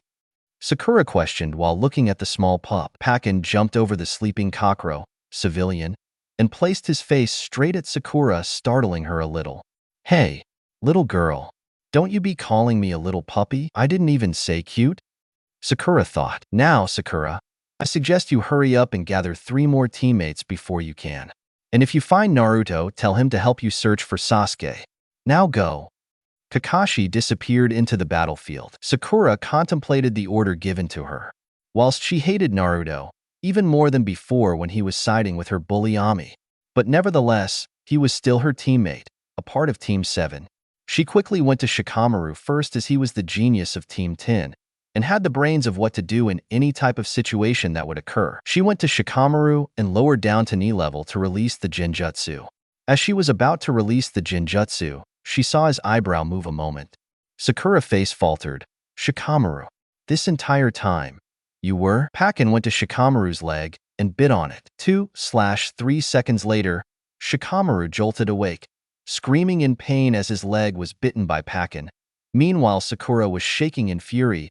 She bellowed in rage while pointing her finger at him. "You've been awake this whole time. Why were you fake sleeping?" yelled the screeching pink beast. "Arg, I didn't want to get involved. I could care less of what happened to Sasuke," Shikamaru lazily replied while pulling Pakin's cheeks. He let go of Pakin's cheek, resulting a slapping sound emanating from it. Pakin growled, and as a result he bit on Shikamaru's moving hand, which resulted him to lift his hand in pain with Pakin still biting onto it. Arg, clank. Two kunai attacked each other, resulting them to fling to the ground. Sakura looked at the arena, seeing it filled with different ninja. She couldn't comprehend it. What was happening? A sound nin appeared behind the two of them with a kunai in hand. The sound nin tried to attack Shikamaru and Sakura. Sadly, his attack didn't land on either of them since Guy came at the right time. He grabbed the sound nin by the collar and made him collide to the wall, causing it to break and fall with the sound nin. Kakashi flickered behind Guy, saving him from a sand nin oncoming attack. "I hate to rush you, Sakura, but you don't have much time. You need to find other teammates. And fast," Kakashi ordered. Sakura was looking for other possible teammates as she can. They were wasting time. She quickly needed to find some people before she could rescue her, Sasuke-kun. Before she could reply, Shikamaru beat her to it. "We could bring Shino, Kagarashi, and Ami with us," Shikamaru answered, receiving a sharp glare from Sakura. "No, absolutely not. Pick anyone. Anyone else but her. I don't want her on our rescue mission." Sakura snared. Out of all the people Shikamaru could have chosen, why her? Shikamaru rubbed his forehead in annoyance. "Look, Sakura, we don't have time for this. Sasuke is heading towards the sand team. If we don't head out there now, he might get captured, or worse, he'll be killed. So why don't you quit your temper tantrum and help me wake them up?" "No. You'll wake them up. I don't want to be anywhere near her," Sakura ragingly replied before stomping towards the broken wall. She didn't want to be near Ami. She'll never forgive her, even if she saves her life. Shikamaru deeply sighed as he walked towards Ami first. Honestly, what was Sakura's deal with Ami? He knows from Ino that they had a horrible relationship with her, and that was all the information he could muster up from Ino, was that she was their childhood bully. That was only half of the story before Ino clamped up and refused to say anything else. He sighed in annoyance as he made it over to Ami. He casted some hand signs to release the illusion from Ami. Ami was in a daze. She couldn't remember what had happened during the past 7 minutes. She looked at her surrounding, noticing that she was at a beach. She looked at herself and noticed she was in a bathing suit with some of her assets showing. She blushed as she covered up her chest that was still maturing. She crouched to the ground. Her face was blushing while she whipped it to the ground. Could this get any weirder? Splash. Ami. Apparently it can. Ami hesitated at first before she lifted her head. What she saw made her face beet red. Michikatsu, her lover, was in a bathing suit. His entire body was a show just for her, his abs, his muscles, his wet hair shimming in the sun. And his body, oh? How Ami's face was steaming red when she saw him. Michikatsu started to walk towards her. "Is something the matter, my sweet beloved?" Ami turned away. She was trying to mutter out a sentence but couldn't speak. Why, yes. "I am fine, Imichi-kun. You're a terrible liar." Naruto gently turned Ami back to his direction and gently grabbed her chin with his 2 fingers, lifting it slightly to his face. Naruto cracked a small grin when she saw her flushed face. "Look at you, red as a tomato. How adorable." Ami was turning more red by the second. All she could do was watch as Naruto was getting closer to her. Slowly, their lips were getting closer by the minute. Michikatsu, Kai. Ami's drowsy eyes looked at the figure in front of her. At first, she thought it was her lover. She slowly got closer, but her vision was starting to clear up.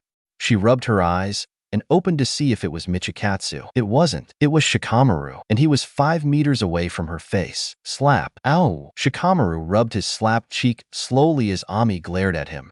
"What are you doing?" she demanded him. Shikamaru looked at her. "We need to assemble a rescue team to save Sasuke. As much as I really don't want to, it's part of a team, if you can call it that. Anyways, let's get your teammate Kagarashi so we can leave." Ami didn't reply. It was quite for a minute before she huffed and walked over to Kagarashi as he was sleeping with a creepy face. overall drooling all over the floor with saliva still flowing from his cheek. Ami rolled her eyes. She bent to the sleeping boy and did some hand signs before releasing the genjutsu from Kagarashi. Kagarashi started to wake up as he was talking in a sleepy, dreamy voice. "Haha, you look so beautiful. Let me kiss you." Kagarashi face was kicked in by Ami. He grabbed his face and screamed in his hands in pain. Shikamaru sighed at the two teammates of Team 6. He turned to wake up Shino when he saw him standing awake. "I see that you've already dispelled the genjutsu," he asked. Shino nodded. "Yes, that's correct," he stated. "Good, because I don't want to go through that again." The 6 arrived at the broken wall, awaiting for their instructions. Kakashi quickly appeared in front of them, along with Guy and Kasumi. "You're all here, great. Pack-in will follow Sasuke's scent and location. Once you find him, you need to protect him from the Sand Team. I'm unsure if Naruto will be there, but if he is, you must bring him back here. Now, get to it," Kakashi ordered. The 6 of them nodded and jumped with Pack-in for a retrieval rescue team. The Hokage stared at the Yondaime Kazekage with critical eyes. "Kazekage-san, I don't know what you're planning, but surely we can find a solution. There isn't the need for blood to be shed." The old Hokage spoke in a neutral tone. However, the Kazekage just chuckled at this request. "You old fool. Nothing will change this moment. I've been waiting for this moment for a long time." The Kazekage spoke as he grabbed his face and started to pull it off. He ripped his face, which showed a man with long black hair, pale white skin, and yellow slit eyes. The man, while smiling manically as the third Hokage. Hiruzen narrowed his eyes at the man. He knew all too well who this man was. "Orochimaru, I should have known this was all you're doing. Have you come to kill me, or have you come to destroy the village?" Hiruzen questioned. Orochimaru chuckled at this silly response. "Oh, Sarutobi-sensei, you have always been a fool, a monkey with no brain. But nevertheless, I came here to do both, killing you and destroying the village you love." Kuku. Orochimaru cackled, seeing the destruction happening in view of the barrier. "Unfortunately, Orochimaru, your plan will fail. The will of fire will prevail, and the shinobi of Konoha will defeat your invasion." Hiruzen looked at Orochimaru, who had a lone tear falling from his eye. "What's with the tears? Did I make you cry?" Orochimaru laughed as he wiped the tear away. I'm just reminiscing on how I'm going to kill you." Orochimaru tried to stab Hiruzen, but Hiruzen blocks the attack and kicks Orochimaru to the other side. The two of them are at the other sides of the booth staring at each other. Orochimaru got up and started to dust off imaginary dirt of the Kazekage's robes. "Let's get serious, shall we, Sarutobi-sensei?" As he ripped the Kage's clothes to his original attire, Hiruzen pushed to his hat, covering his, and while giving out a smirk, "As you wish." Hiruzen removed his Kage robes, showing his battle suit, which he wore during the two great ninja wars. "I hope you're ready, because I won't be holding back." Orochimaru just smirks at the proclamation. Temari and Kankuro were hopping from tree to tree, hoping to get their brother away from the Uchiha. After the event, they grabbed their little brother and ran away to help Gaara control his tailed beast to use in the invasion. But unfortunately, that wasn't the case. Gaara was becoming unstable as the tailed beast. The two siblings stopped as kunai were flung into their direction. They dodged the oncoming attack by jumping back into another branch. The person who threw the kunai was Sasuke Uchiha. He caught up to them. "You guys aren't going anywhere," Sasuke said while twirling a kunai. As if their luck was getting worse, the Uchiha was caught up to them. Temari quickly made a suggestion to her brother. "Kankuro, you go ahead. I'll stay back and handle the Uchiha." Kankuro looked at her incredulous. He didn't believe that she could take on the Uchiha alone. "Are you crazy? You can't go there alone, you dash." "Kankuro, I'm not asking you. It's an order." The glare she sent to her brother was enough to silence him. He jumped to another branch to make a getaway. Sasuke tried to follow Kankuro, but Temari intercepted him. She pulled out her fan with one hand. "Take this," Temari yelled, swinging her fan, causing a gust of wind, pushing Sasuke onto a tree. That timing, I would have to face that Uchiha kid with my chakra, but the problem is that my chakra is almost gone. I also have to worry about the Sharingan. If he uses it, then I'm in trouble. I need to force him to use all his chakra. Temari thought, keeping her guard up. Sasuke jumped on a branch and looked at Temari. "I have to take her out quickly to get to the red head. Should I use the Chidori?" Sasuke contemplated on whether or not he should use the Chidori. He balled his hand into a fist. Sure, why not? As Sasuke was about to charge at Temari, someone called to him, Sasuke. Sasuke turned around and saw Naruto with his sword covered in blood. Temari looked at Naruto at shock as she didn't notice him there before it shifted into an angry expression. Temari would never forgive this bastard for hurting Kankuro and insulting her village. Go. I'll take it from here. Sasuke was about to argue before Naruto spoke again. You wanted to take on Gaara, right? Now is your only chance. Leave now, or I'll fight him myself. Sasuke gripped his fist tightly. He didn't like to be ordered around, but seeing this his only chance to fight Gaara, he complied. Sasuke ran past Temari to the direction of where Kankuro was heading. Temari tried to stop him. Oh no you, arg, dash. Temari was kicked in the stomach and was thrown back to the bark of the tree, hitting it resulting her to cough out saliva. She dropped her weapon and started to cough out remaining saliva. Naruto walked over to her before stopping raising his blade, pointing at it to her direction. How should I kill you?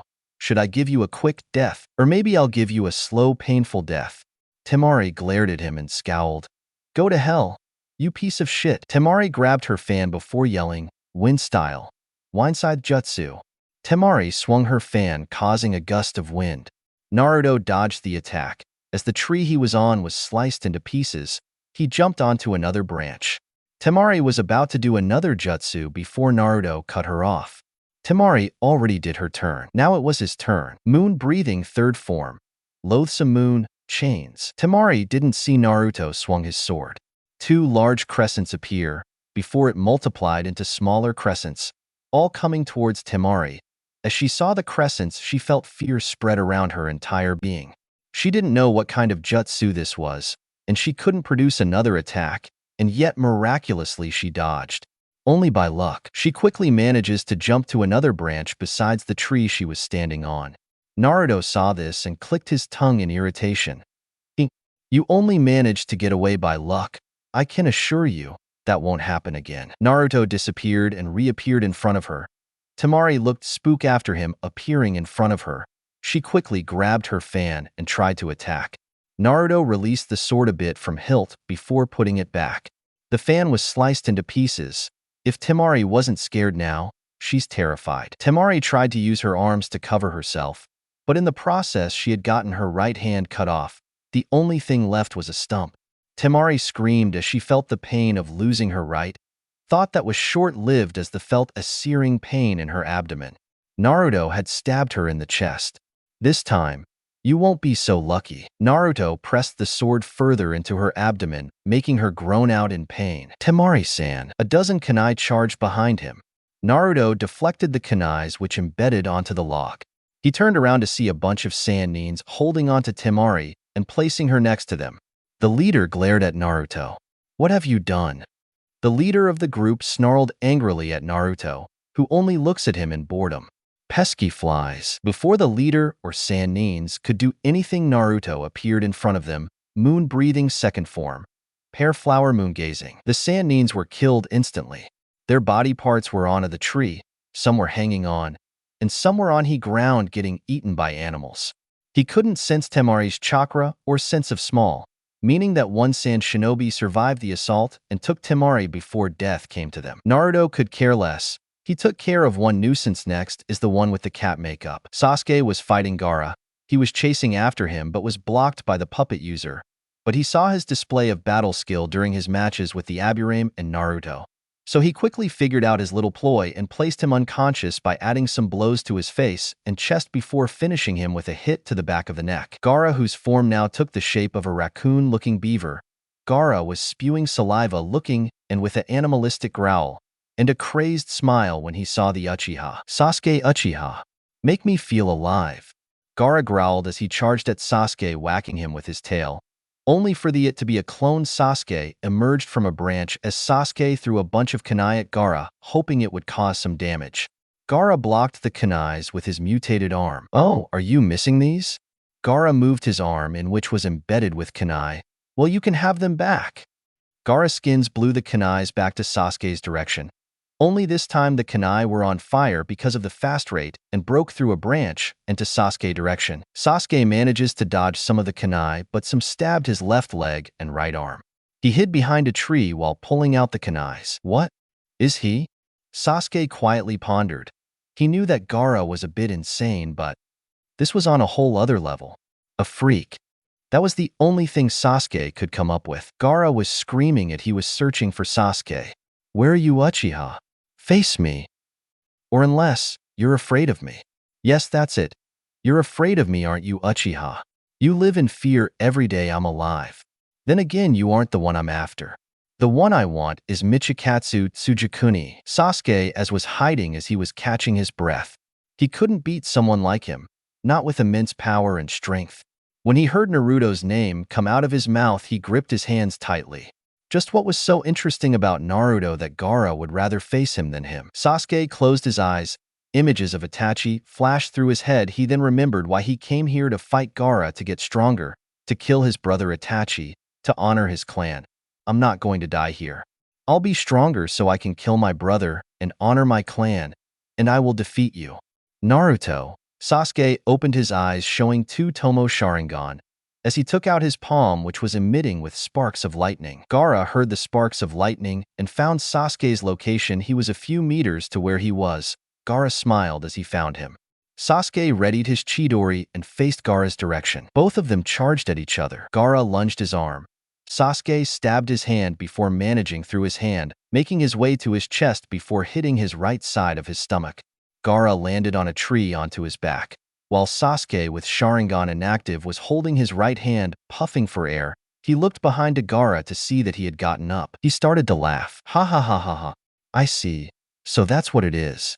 Gaara laughed as he gripped his shoulder. This pain is sensational. Such a thriving, tasty feeling. What a thrilling it will be to crush someone like you, capable of living so badly. The gourd opens as sand begins to fall onto the branch, forming a tail. Gaara uses his tail as a slingshot and charges towards Sasuke. He's even faster. Sasuke barely dodged Gaara's attack, which resulted the branch to be destroyed. Sasuke landed upside down onto a branch and was trying to figure out his next move. He couldn't make another Chidori. It would deplete all his chakra, which would end up killing him. He can't use the Sharingan since he couldn't predict Gaara's movements. He was at a total loss of what to do. Sasuke did some hand signs before yelling, Katan, Gokaku no Jutsu, Fire Style, Fireball Jutsu. Sasuke shot a fireball towards Gaara. Gaara created a shield protecting himself from the Jutsu. This level of Jutsu is useless. Sasuke thought as the fireball did no damage to the tailed beast user. Gaara jumped over to Sasuke. Die. Apparently, it had to be the Chidori. Sasuke used his arms as a shield to protect himself. He was flown, breaking some branches, and landed on a bark, causing a dent in it. Gaara looked at his work, laughed in satisfaction. I was right. You're too weak. You don't have enough hate to beat me. The greater the hate you have, the more powerful you become. That's true power. Shut up. You can't win. Why? It's because you're weaker than me. Sasuke didn't have enough strength to get back up. Is this it? Was this the end for him? He was about to give up when he heard a voice he never wanted to hear again. You're too weak. Cower in fear every day over your pathetic life. The voice in his head kept repeating. Sasuke slowly got up. He kept me alive for a reason. Sasuke opened his eyes with the Sharingan activated and his left palm creating a third Chidori. I am an Avenger. Sasuke leaped over to Gaara and tried to attack Gaara with his third Chidori, but didn't have enough chakra to form it. Gaara thought of this as an advantage as used his giant arm to finish off the Uchiha once and for all. The curse mark on Sasuke's neck begins to spread around half of his body, sending out chakra as a boost for his Chidori. The two clashed at each other for the second time. Sasuke landed on a branch and was kneeling on the floor. The curse mark was taking a toll on him, causing agonizing pain and turmoil all over his body. Gaara's monstrous arm broke into sand. Though, not for long, as the sand reformed back into the monstrous arm. Ha ha ha, too bad. You failed. Die. Gaara jumped over to Sasuke and was about to finish him off. A fist came at his face. Hard. The punch sent him flying a few meters away and made him land harshly on a branch. Gaara looked up to the person who dared punch him in the face. He saw the person who punched him. He smiled as he knew who it was. It was Michikatsu Tsujikuni. Michikatsu Tsujikuni, you finally arrived. Gaara spoke in a giddy, yet crazy tone. While I was waiting for you, I've been playing with your comrade, but now that you're here we can have some fun. The gourd fully turned to sand and started to form around Gaara's body, transforming him into a beast. Naruto looked at him with a blank stare. The state of the Ichibi cloak was rather depressing for Naruto. He expecting a Jinchuriki who was able to control his tailed beast cloak and maybe, for a possibility to fight another of his kind like him.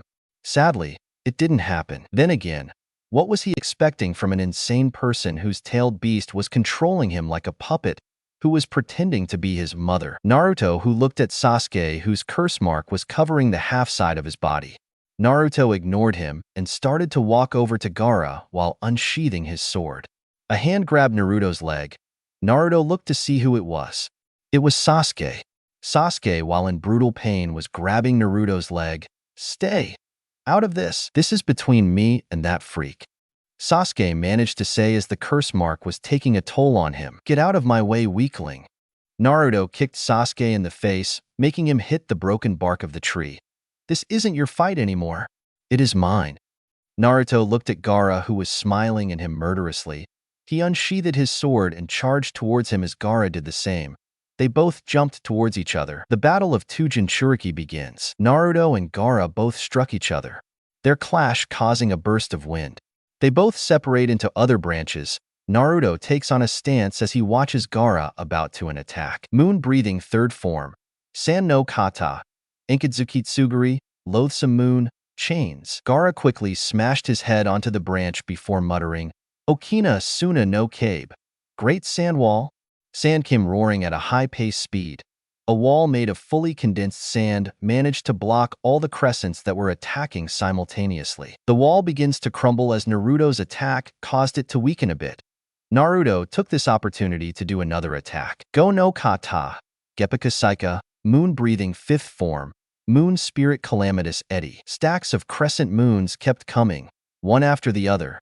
They hit the broken wall of sand before dust started to emerge. As the dust was starting to disappear, a figure could be seen. His body was bruised, bloody, scars everywhere, and was breathing heavily, all the while smiling. Ha ha ha ha. Yes, now this is a battle. Come Michikatsu, let us fight till one of us stands. Gaara screams, before chakra and Ki was erupting from him before placing his hand in the branch. Sandu Abu. Sandwave. The earth trembled, as if it was being shaken by a doll. A huge sand tsunami began to fall towards the two Jinchurikis. Gaara used his sand as a barrier whilst Naruto grabbed something out of kimono and quickly took out an orb. Norimo said to only use this as an emergency. Right now, I think it would be the best time to use it now. Naruto breaks the orb with his hand. Shadow barrier. Shadow barrier. A barrier started to envelop Naruto. He saw Sasuke still unconscious on the tree. Naruto groaned in displeasure. Naruto quickly summoned a clone and told it to grab the Uchiha. The clone quickly grabbed the Uchiha and threw him to the barrier as it was created. Crash! Are we almost there? Yelled Sakura. She was worried. Worried about Sasuke and the curse mark.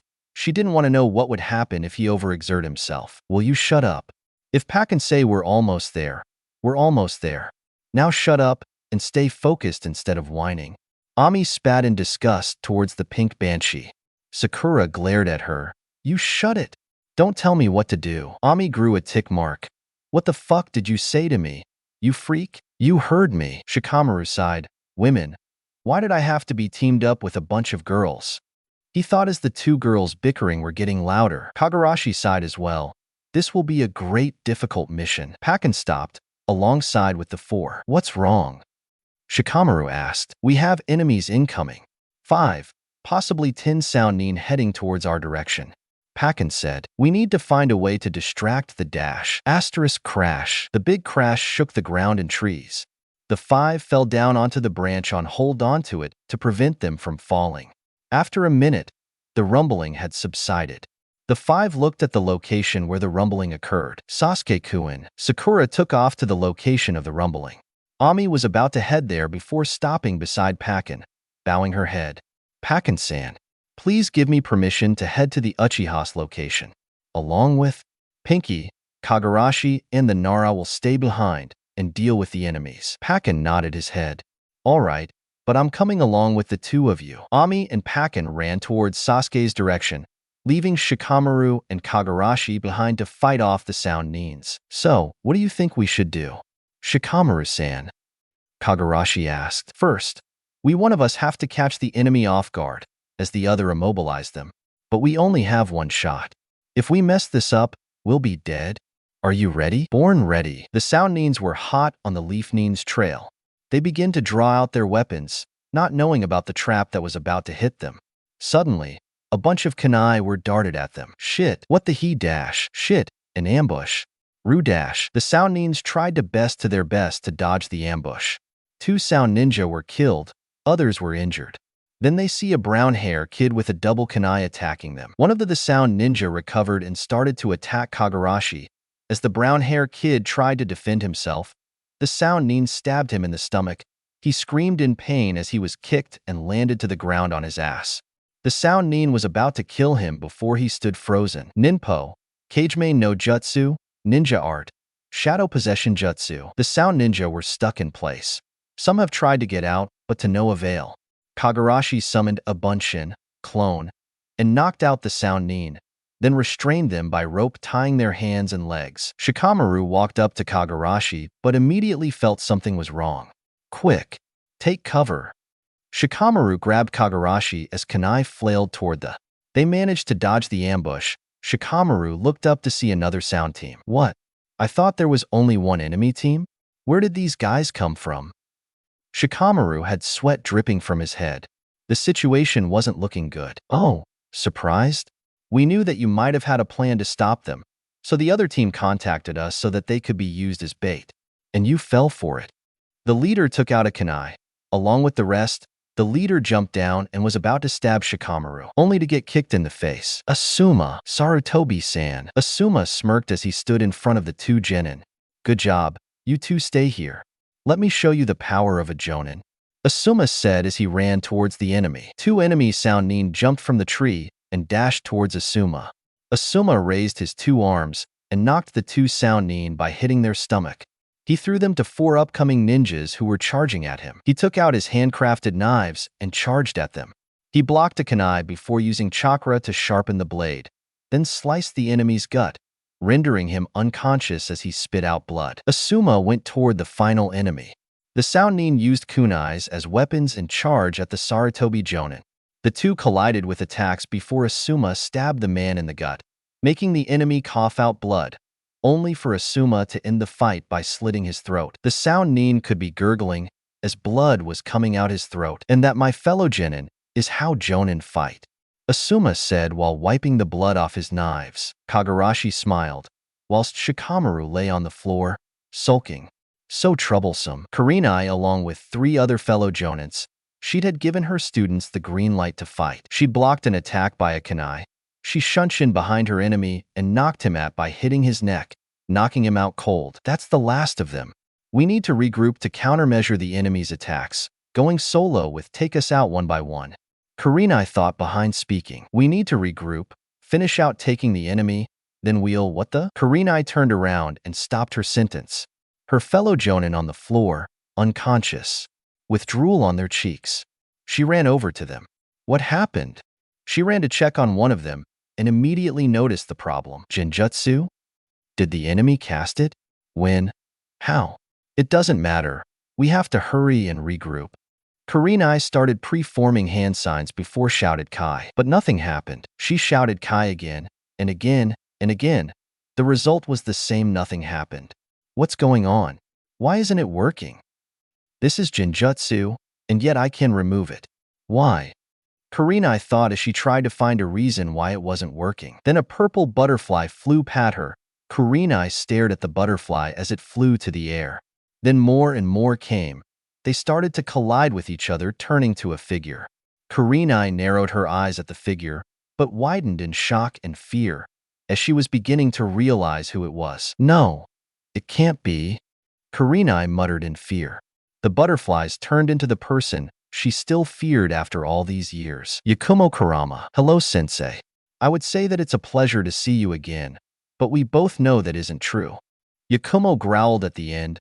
Her burning hatred for the Ice Queen was like a burning flame, never to be extinguished till said flame fully eradicated the person. Yakumo was wearing a umbu uniform and wore a robe that resembled a butterfly's wings, and carrying a holster on here left side with the handle being a butterfly. How are you here? I blocked out your chakra network and had the Sandame had you stay in that house. How are you here? Karina stepped back a bit. How is this possible? How you say? Michikatsu-san saved me. He told me how I had great potential that surpasses you and your team. Now I have surpassed you in everything you'd ever dreamed to be. Yakumo said as she took out her sword, ready to fight the person she hated for so many years. Wait, please, Yakumo. What I did you was wrong. I get that you hate me, but please, give me another chance. We can get through this. Let's talk it through. Karina pleaded, hoping to knock some scent into Yakumo. Yakumo had some veins popping on her head. An aura of rage was pouring out of here. Talk it out. Talk the fuck out. This woman ruined her chances in life, ruining her chance of becoming a shinobi, and ruined her chance to show her clan's greatness. And now after all that she wants to talk it out? Oh? Yakumo would make sure to herself that Karina Yuhi would suffer. Yakumo flew down to Karina while unsheathing her blade. Karina quickly took out a kunai and blocked the oncoming attack. She swung her right fist trying to punch Yakumo, but Yakumo dodged the attack by quickly doing a turn, lifted her left leg, hitting Karina in the stomach, causing her to crash into a nearby store. Ack! Karina yelped as she hit the store wall. Hard. She regained her bearing and quickly moved out of the way to dodge an oncoming sword. Karina quickly did some hand signs before Yakumo could pull her sword out. Karina activated her jutsu. Her body began to dissipate as a plant emerged from the ground. The plant grew vines and grabbed Yakumo, making her unable to fight. Karina reappeared with a sad look on her face. I'm sorry it had to happen this way, Yakumo. I hope that you dash. Karina never finished as the plant's vine grabbed her. What the? Karina yelled in shock. She looked at Yakumo, who disappeared. She looked and found her stand on the plant's head. Come now, sensei. Have you forgotten? The first rule of being a shinobi. Never underestimate an opponent. Yakumo stated, before she took out her sword. Karina looked at the sword. Is she going to dash, attack me with that broken blade? Karina looked at Yakumo stunned and in shock. How did I know what you were going to say? It was the way you looked at my weapon. It may be a broken blade to you, but to me, it's a modified weapon perfect for opponents like you. Karina quickly took out a kunai and stabbed herself to cancel the genjutsu. In which it showed Yakumo with her sword she charged at her. She tried to defend herself. Yakumo jumped into the air before saying, Cho no mai, Tawamur, insect breathing, butterfly dance, caprice. Karina defended herself for the assault, but it never came. She opened her eyes to see Yakumo putting her sword back in the sheath. Karina thought that Yakumo missed her and took this chance to take her down. This is my only chance. I have to, Karina felt a sudden pain in her chest. She looked at her arms to see that her veins were showing, along that it was turning purple. Before I fought you, I was beginning to have second thoughts, thinking that I wouldn't have been able to defeat you, but now that I look at you, you have gotten soft. Karina. Maybe it's that team of yours, maybe Anko, or maybe it's your little sister Hinata. Karina's eyes widened. Maybe I should pay those three a visit. Even with poison in her system, Karina managed to say something. If you hurt them in any way, shape, or form, I won't hesitate to kill you, Yakumo. Karina growled. Yakumo only smirked at the threat. Well then, I guess that would make us even, said Yakumo before turning into butterflies.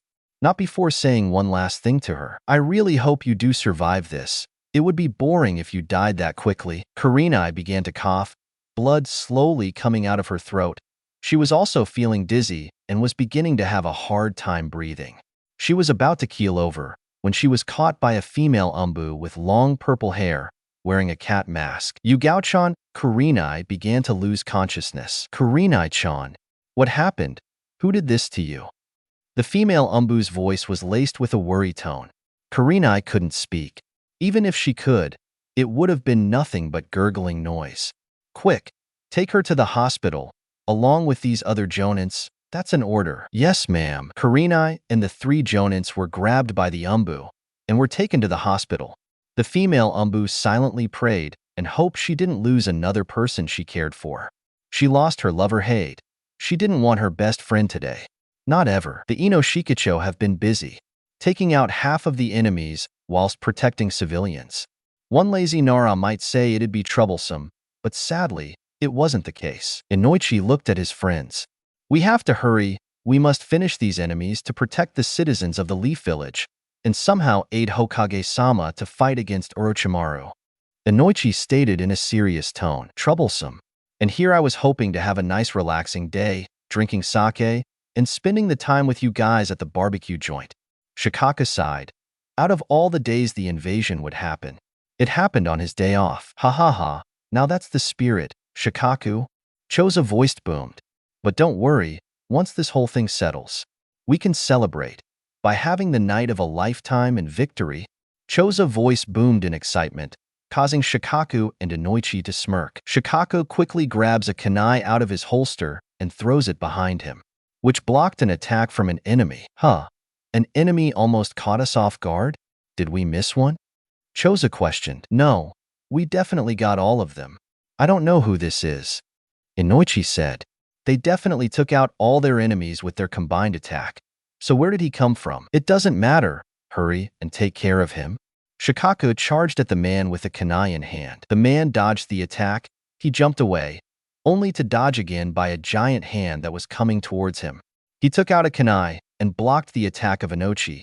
The ninja punched Inoichi in the gut, stunning him slightly, then grabbing by the vest. He threw him to Shikaku, which knocked them both to the ground. The ninja dodged a fist coming towards him. He dodged another fist, which he used as an advantage. He jumped on the fist and started to run toward the arm. The ninja jumped a swipe from the Akimichi and ran faster. Then, making all the way to Choza face to face, he jumped using chakra he used on his feet and kicked him in the face. The attack caused the Akimichi to fall backwards and land on some buildings, which luckily didn't have anyone inside. The ninja didn't do anything to land safely. He landed on his back unmoving. The 2 members of Inoshikacho ran towards the man to see if he was unconscious. Inoichi checked his pulse and was astonished. Shikaku looked at him in confusion. What's wrong, Inoichi? Inoichi looked at Shikaku, then looked at the body, then at Shikaku again. This man is still unconscious. He was even after attacking us. Shikaku looked at him with a blank face. Inoichi, are you sure you're not pranking me? Are you still upset that me and Choza pranked you by saying that you had an urgent mission by the Hokage, in which you interrupted his meeting? No, you idiot. That was 3 years ago. And what I'm saying is true. This man was unconscious before attacking us. Inoichi barked. His glare hardened, and his face took over a serious look. Choza walked towards them while scratching his head. So, this man attacked us while he was still unconscious? How's that possible? You have any theories, Shikaku? Choza looked at the Nara. Shikaku was about to respond when they heard yelling. They ran towards the edge and saw what the yelling was about. Civilians were attacking and killing each other. What's happening? Why are civilians attacking each other? Choza looked in shock. Worry about it later. We have to stop them before it escalates, Shikaku said, as they jumped down the building. Traitors, you traitors. You're working with the enemy. A beautiful woman civilian yelled out. She was screaming to some civilians who were killing other civilians. A man was stabbing another civilian to death, didn't respond. Once he finished, he got up and went towards her. The woman was still yelling at the man. He ran towards her and stabbed her in the gut repeatedly. Thought the man was stopped by Choza, who tacked him to the ground, whilst Shikaku tried to help the girl but was no use. The girl was dead. The civilian quickly turned and punched Choza in the face. The civilian quickly got up, along with the others who had knives, scissors, a hook, and a kunai. Inoichi spoke. What is the meaning of this? Explain yourself. This is an act of treason. If you're working with the enemy, you'll be executed. They didn't say anything before all of them spoke at the same time. How disappointing. I thought you 3 would have recognized this technique, especially you, Shikaku. Sigh, guess I was wrong. the civilians said before all of them slit their throats. All of them fell to the ground, but their shadows were moving, then turned into a massive circle. Then a figure shot out in the circle of darkness. As it slowly stood out of the shadow, the Ino Shikacho eyes widened of knowing who it was. But Shikaku's eyes were bigger, with a small tangent of fear. "No, it can't be," Shikaku muttered. It was Norimo Nara. Norimo looked at them with a smile on his face while he waved at them. "Hey you three, how's it been this past few years? Albeit it's been a little tough for me, but I still managed." Shikaku looked at him with a serious look. "Why are you here, Norimo? You're usually not the person who comes to a place without a specific reason. So tell me, why are you here?" Shikaku demanded. Norimo only shook his head. "TSK, TSK, TSK. Oh Shikaku, poor dumb Shikaku. You must have forgotten about that day. Remember what I told you?"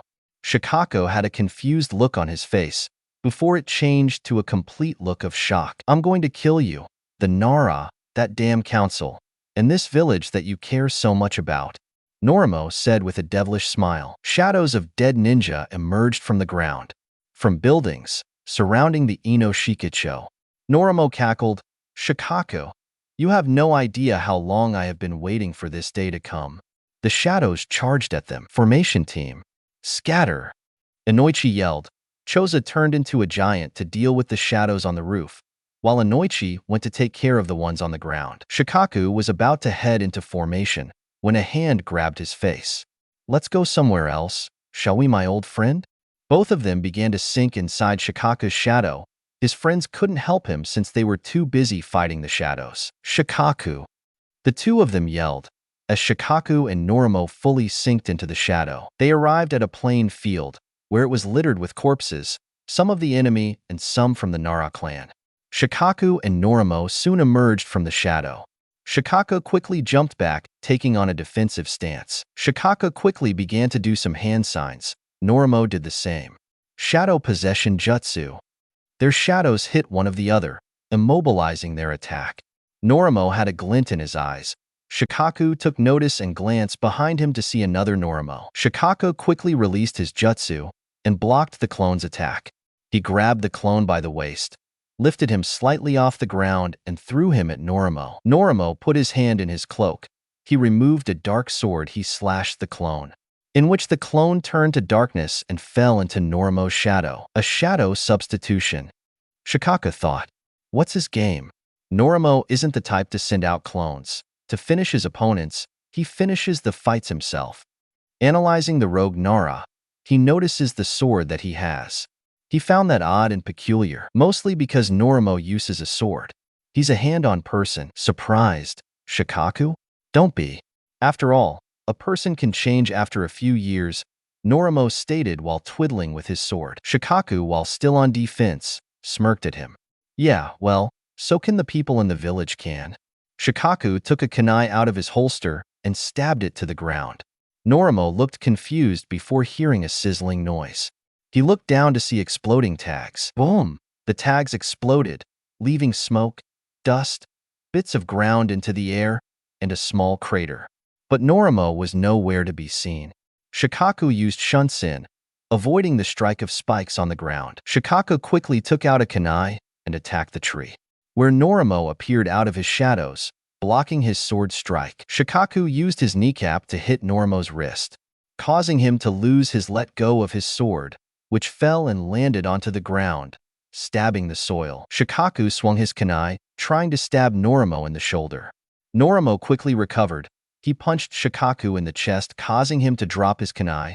Shikaku coughed saliva but was kicked by the side of his face, causing him to fall off the branch and land on the ground onto his back. Hard. Norimo jumped off the tree and charged towards Shikaku. Shikaku pulled both his legs back and pushed them forward, kicking Norimo's gut, making him skid the ground. He did a flip and a somersault to stop himself from falling on the ground. He stopped, then charged at Shikaku, who was also charging at him as they began to fight in taijutsu. They began throwing blows for 2 minutes.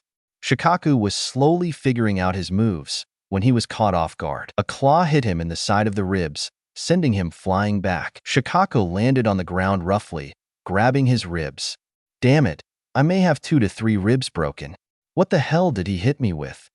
He looked over to see what hit him. Shikaku's eyes widened. No, it can't be that forbidden technique. Norimo looked at his old friend. He smirked, seeing his face in shock. I mastered it, Shikaku. The technique that our foolish clan wasn't able to do. Akuma. The now said Akuma was staring at the clan head, whether to kill him or play with him. How? How did you master to control that creature? Not even the clan heads or strongest Naras are capable of taming it. So how did you? Shikaku was in shock, bewilderment, and confused. This creature was named Akuma. Created by the Nara clan head of the Warring State era, many other clan heads thought that they made a deal with the devil. But in actuality, Kajimoto Nara was the one who created Akuma. He created him as a weapon, to be used as an offensive, defensive, and battle defense. But Akuma was beginning to be grown more restless, unable to be controlled. It went on a rampage, killing Naras.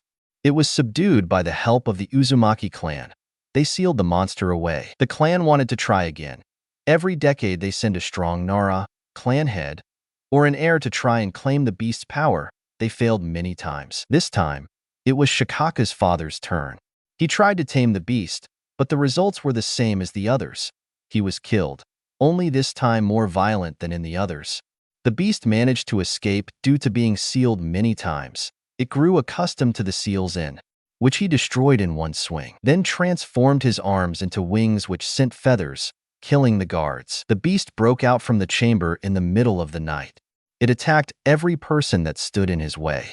Naras, ninjas, even Umbu.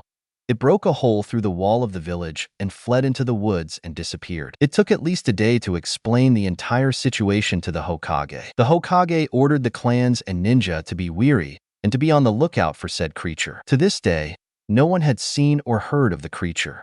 Many thought it had died. But Shikaku knew better. He knew that the monster was still alive, still out there, waiting for the right moment to strike at them again. How, you ask? Please, Norimo, think about it. You still have a chance. Let me help you. Shikaku pleaded. Norimo snorted. Yeah, right. You can't save me, Shikaku, but can you save your son? Shikaku's eyes widened. What? Your son?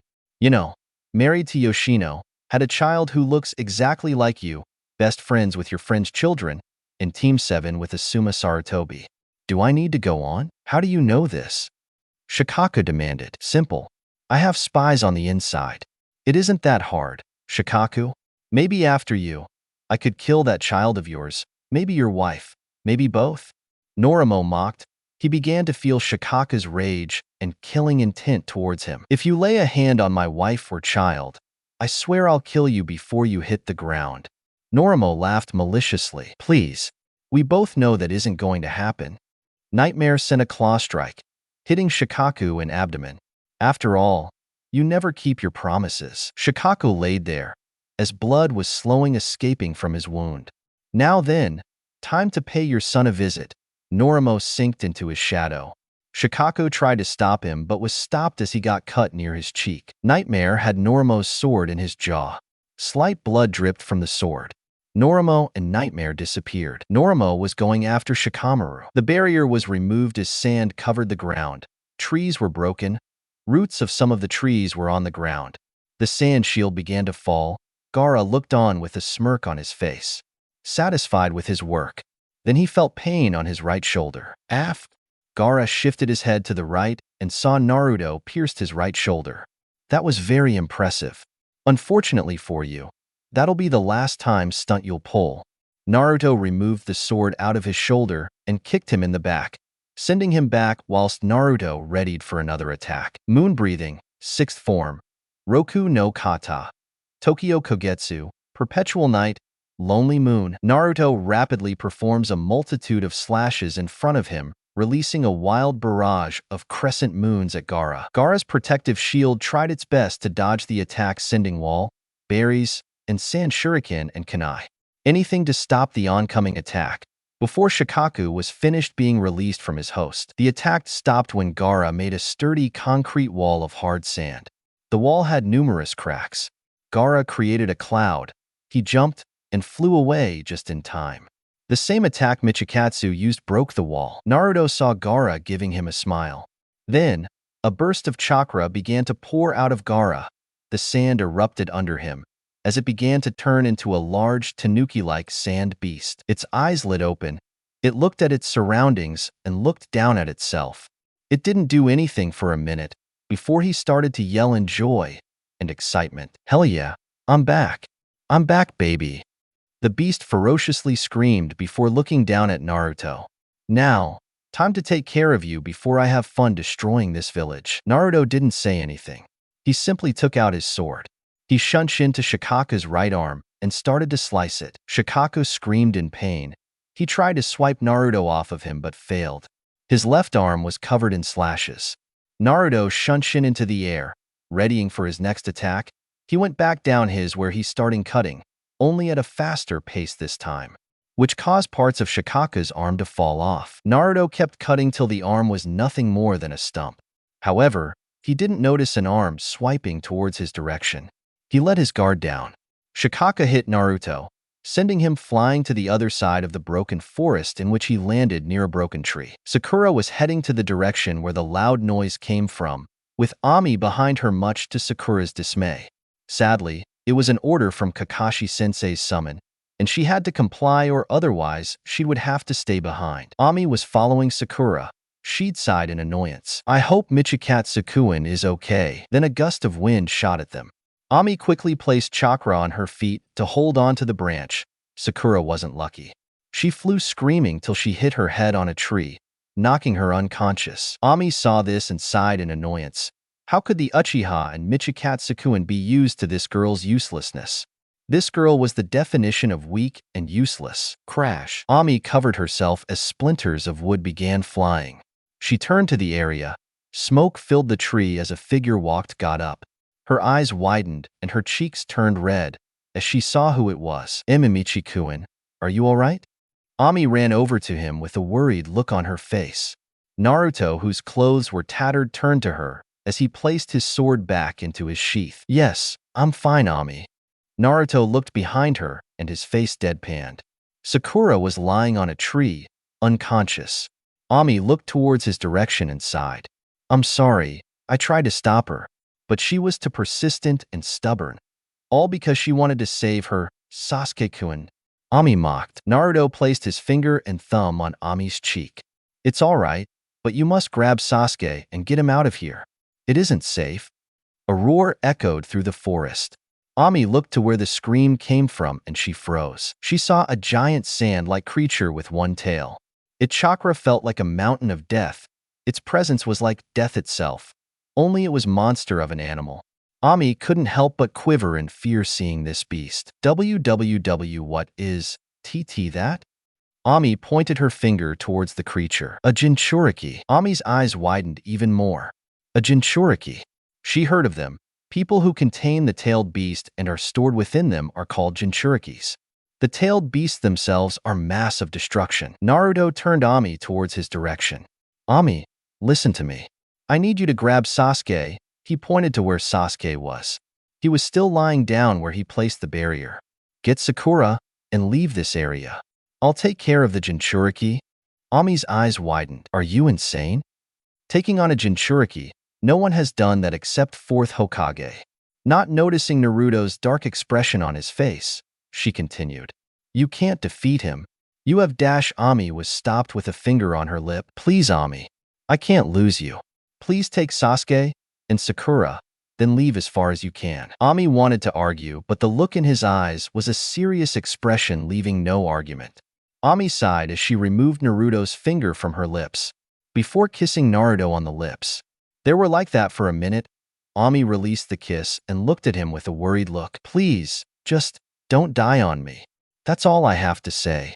Ami jumped to Sasuke's location without tailed beast seeing her. Naruto saw her heading towards Sasuke's direction. He unsheathed his sword. I've been meaning to use this form for a while. Ever since I finished training, you'll be a great example of testing my power. Naruto begins to change.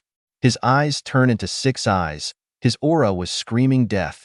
His sword began to grow longer with added blades on the side.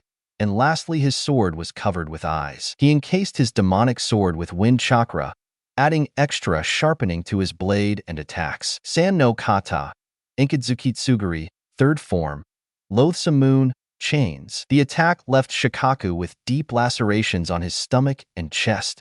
He screamed in pain.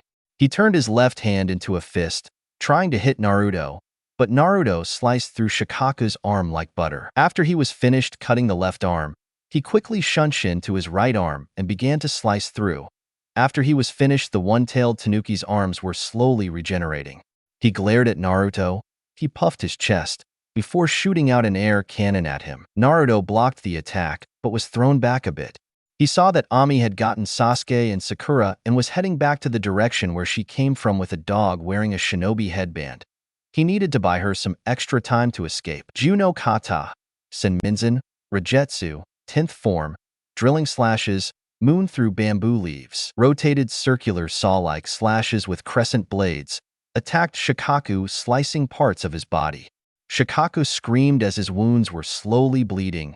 He grunted in pain as he stared at Naruto with a malice in his eyes. "Come on, Shikaku. I thought you were strong like the rest of the tailed beast?" Maybe the QB was right.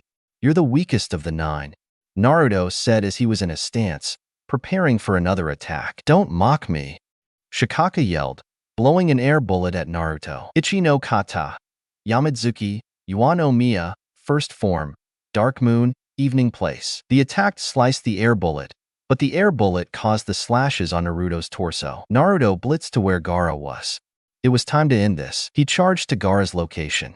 Sand covered him, protecting himself from Naruto. His mark grew as his hand was coated with blue fire, a technique used by the Uzumakis. The attack burned the sand into an extent state where it slowly begins to melt the sand into a liquid. Naruto ripped Gaara off Shikaku's head and jumped off him. Shikaku shouted in a whiny voice, "You gotta be kidding me. I just got here." Shikaku began to crumble away as he was falling apart. Naruto looked at Gaara, who was barely conscious.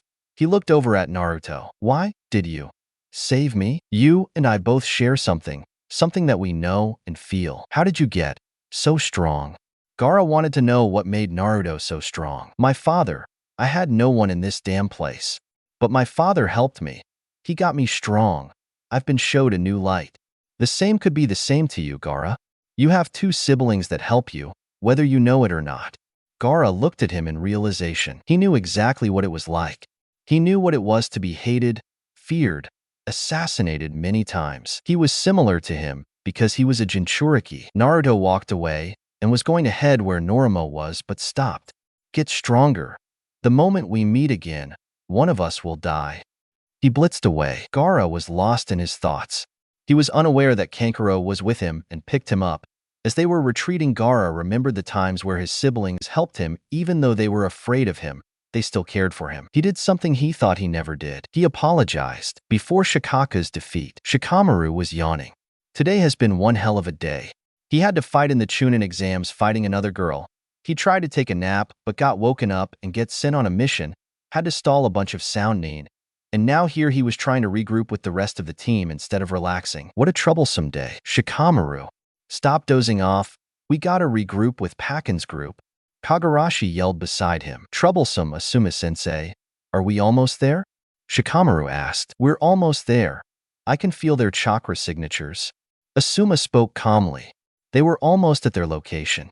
5 minutes have passed. Asuma stopped in his tracks. Along with the 2 genin, Asuma looked around the area before removing his knives. "Asuma-sensei, what's wrong?" Shikamaru questioned as he looked at him with a raised eyebrow. "Be on guard. We're not alone." The 2 genin immediately were on guard, waiting for the Jonin's order. 2 dark hands emerged from Asuma's shadow. The hands grabbed his legs, making him fall into his shadow. "Asuma-sensei /San." The 2 genin screamed. The shadow was still lingering. Then it started to move towards them. Kagarashi threw kunai at the shadow but was sucked into it. Shikamaru tried the shadow possession jutsu to possess the shadow, but the shadow kept moving even with Shikamaru's jutsu. The shadow started to come towards Shikamaru. Kagarashi pushed him out of the way in time. The shadow stopped in its tracks, staying completely still. Suddenly, a person started to emerge from the darkness, a face familiar to Shikamaru. His eyes widened at who he saw. He heard of him in the bingo books and his father talking about him. "Shikamaru, are you all right? Who is this man?" Kagarashi stared at the man in front of them, not letting his guard down. His name is Normo Nara. He's an S-class rank, wanted for the murder of 10 Nara members and the attempted assassination of Shikaku Nara, my father. Shikamaru's eyes narrowed at him. What could this man possibly be doing back here? In Konoha of all places, Norimo smirked at Shikamaru. Well, Norimo removed the sword from his sheath, placing it on his left shoulder. If it isn't Shikamaru Nara, the son of Shikaku Nara, what are you doing here? Last I checked, you are wanted from this village, and our clan has a deep hatred against you. Shikamaru glared at him. I came for a little visit. I had a talk with your father. He lying somewhere, but that's not important. I came here to help Michikatsu. But to pass this moment was something I couldn't bear to see. But now I'm disappointed. Your father surely went slack with you. He pointed his sword at him. Naruto/Michikatsu? He then blitzed in front of them. He lifted his sword up, ready to strike as he swifted down. Kagarashi quickly grabbed his sword and blocked the attack. Kagarashi then spat out saliva. Norimo kicked him in the side of the ribs, sending him flying to a tree. Norimo roughly grabbed Shikamaru by the neck. He lifted him up who was kicking him, trying to break free from his grip. Such a disappointment. Out of all the Naras I fought and killed, you're the weakest of them all. How disappointing you are, and you're the son of my old friend, Shikaku Nara. His grip on Shikamaru was getting tighter. He was beginning to lose air. He was losing consciousness. Then, a loud bang can be heard beside them. Norimo whistling. Would you look at that? It seems that Michikatsu is handling the situation quite well. Welp, looks like I gotta help him. He let go of Shikamaru, who was coughing whilst trying to breathe in some air. You got lucky, but next time. You won't be. Norimo was about to walk away when he stopped. Oh, and I almost forgot about something. He crouched to his shadow and placed his hand in the darkness. He was looking for something. He then pulled it up, showing it was a bruised, unconscious Asuma Sarutobi. Norimo then jumped away, heading to Michikatsu's location. Ami and Pakken were heading on their way back to regroup with the team. As they were making their way there, they knew that something was wrong. They felt a chakra signature that didn't belong to them. Suddenly, something grabbed their foots, making the two stop abruptly, making Ami let go of Sasuke and the Banshee. A figure grabbed Sasuke, placing him on his shoulder, while the pink Banshee landed face first on the wood. The figure gently laid Sasuke on the branch as he stared at Ami and the summoning animal. Silence filled the air. No one said anything until footsteps could be heard. Norimo looked beside them to see it was Michikatsu. Pakken turned to see the one who defeated the One-Tail. What is the meaning of dash? Pakken was kicked away by Norimo, dispelling him into a puff of smoke. Pakken-san! Ami screamed. Don't worry. Ami turned to see a brown-haired girl emerging from butterflies. Ami looked at Naruto with confusion in her eyes. What was going on? He looked at Naruto, desperately wanting to know what was happening. Naruto sighed. Ami, I'm leaving this village. Ami's eyes widened. I'm heading somewhere where it will be something better, something greater than this place. He gently grabbed her hands as he looked at her square in the eyes. Ami, I want you to come with me. Ami didn't know what to say at first. She wanted to follow him, but this village was her home. She couldn't abandon it. Not her friends, her teammates, or her mother. She looked at Naruto with a sad look. I'm sorry, Michikuin, but I can't go with you. I can't abandon the people I care about. She explained. Norimo tried to stifle his laugh, but failed. Looks like you've been rejected, Michike. OF? Norimo coughed out saliva as Yakumo elbowed him in the ribs. Naruto sighed. He knew have known that this would be her response. I see, that's your answer. Very well, but I will make you change your mind someday. Naruto kissed Ami's hand. We shall meet again, for now. He let go of her hand and begins to walk away with Norimo and Yakumo. Ami tried to grab onto Naruto, but they used Shunshin to disappear, leaving Ami alone with Sasuke and Sakura. The village gate. The three of them made their way to the gate. As they were about to leave, a bunch on Umbu stopped them in their tracks. Halt! Surrender yourselves or we'll dash. Ichi no Kata.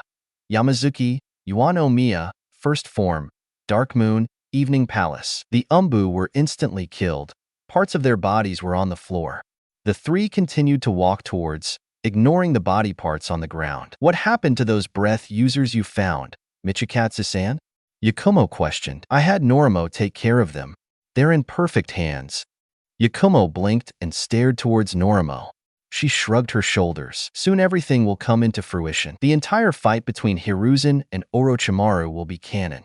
Some shinobis lost their lives, some civilians died in the invasion, and a funeral was held for the shinobi and civilians who lost their lives, including the third Hokage. A few days later, something's not right here. Kakashi was temporarily Hokage until a new one could be found.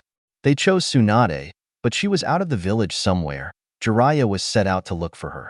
In the meantime, the disappearance of Naruto Namikaze left the village in shock. They thought that the son of the Yondaime was taken by Orochimaru, but that led to a different story. Ami saw that Naruto left with two people before his disappearance. Jiraiya, who felt guilty that he left Naruto in the village, decided to search and save him and make up for lost time. Shikaku and his two friends were attacked by Normo Nara, S-class rogue who attacked his son and Kagarashi. Whatever his reason for coming back, the village is unknown. Then there's Karina Yuhi. The Jinjutsu mistress was found by the Umbu, who was barely alive. Doctors are stunned by the poison that was in her system. They couldn't figure out what it was. For now, Karina is stable, but is confined to a bed and watch around the clock 24/7, in case of a serious attack, or keeping her stable from the poison. Then lastly, the Umbu who were found dead at the gates. Their bodies were split into parts. Kakashi knew that a technique was used. A technique he saw in action, Naruto's technique. But the question remained, did Naruto do this in his own accord? If so, why would he do it? Why was Norimo with Naruto? How did they come in contact? And who was the girl with them? That led to more questions than answers. Kakashi shook his head. For now, he had to worry about the village first. He already had sent Jiraiya for Tsunade. His priority was to make the village grow back to full strength, so that other villages won't attack them. It had been a week since the invasion had started. Everything was slowly turning back to normal. Almost. The civilians were still recovering after the losses of their friends or family. The shinobi was still recovering after their major losses of men and women in the battle. While the village was busy recovering, two unknown men can be seen walking towards the gate of Konoha, with black cloaks with red clouds and straw hats with bells covering their faces as they walked their way to the village gates. Two shinobi can be seen playing cards as they had narrowed looks on their faces. One with a bandage on his nose thrusted his arm towards a stack of cards. And, "Go fish!" Kotetsu screamed, making Izumo groan in annoyance. Seriously, how do you always win? Izumo groaned, slamming the cards on the desk. Kotetsu just smirked. What can I say? A man never reveals his tricks. Liar. You have to be cheating. Izumo retorted. While they were bickering against one another, two men can be seen entering the village. While the two were bickering, Kotetsu noticed to the two cloaked figures and stopped what he was doing. Excuse me, you two can't just enter dash. His words were cut off as he stared at one of the man's eyes. He felt nauseated before falling to the ground unconscious, along with his partner Izumo. Ami was aimlessly walking around the village with a look of disarray on her face. The wavering thoughts of her lover gone.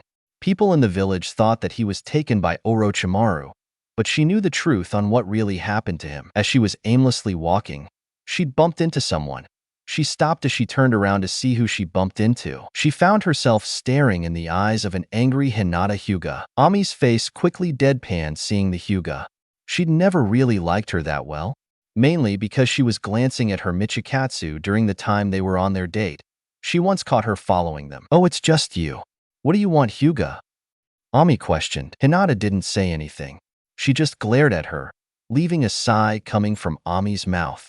She then turned away, leaving from the weirdo. Before Hinata spoke, "Stay. I wish to speak to you alone." Ami glanced at her with a curious look. "And what would you want to talk to me about since none of us have nothing in common?" Hinata's face twisted into a snarl. "You know exactly who I want to talk about." Ami rolled her eyes in irritation. She motioned the Hyuga to take them to a secluded spot. Moments later, they were in an unused training ground. Ami crosses her arms. "Well, we're here. Now what do to ask me about him? You know what happened to him." Hinata glare hardened. "I am not a fool. I know about his strength and his technique. There's no way he would have lost that easily." Ami stared at her suspiciously. What are you trying to say, Hyuga? She asked, but her tone weaved a slight hint of anger. You know what happened to Naruto, so spill it. What happened to him? She demanded. Ami furrowed her brows in anger. I already told what had happened to him to the temporary Hokage.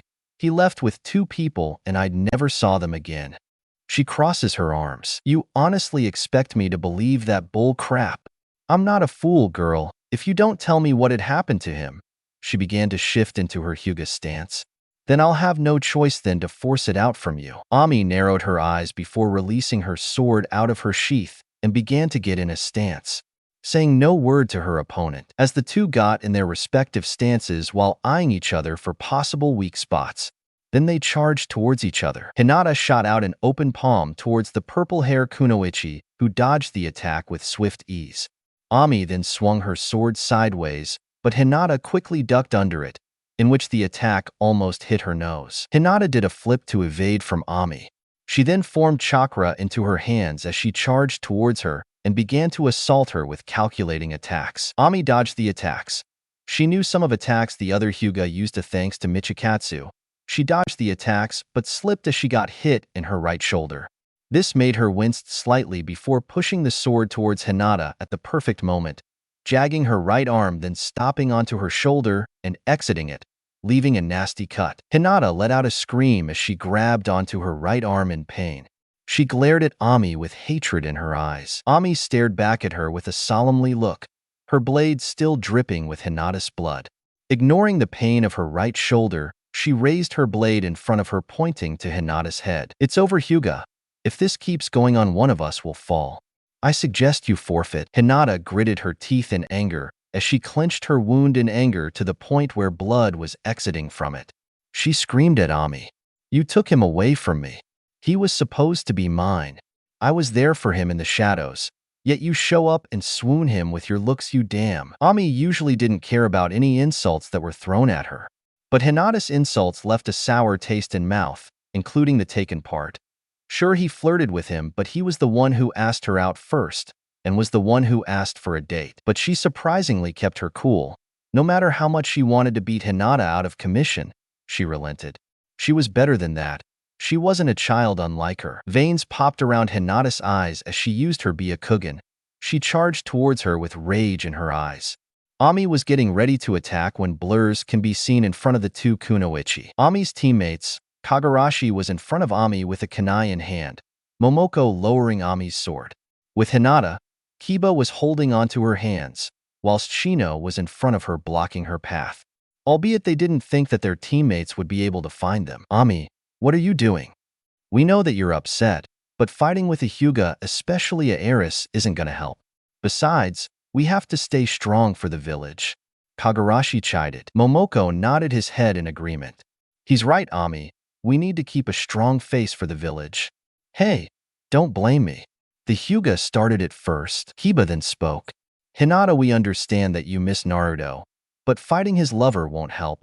Kiba's comment made Hinata boil in anger as tiny veins appeared on her head. Shino looked towards Hinata.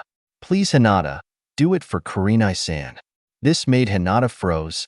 Tears began to slip from her eyes. When Team 10 saw the state of their sensei, they were stunned. As they went to try to check on their sensei, they were stopped by the Umbu. A few days they were able to visit.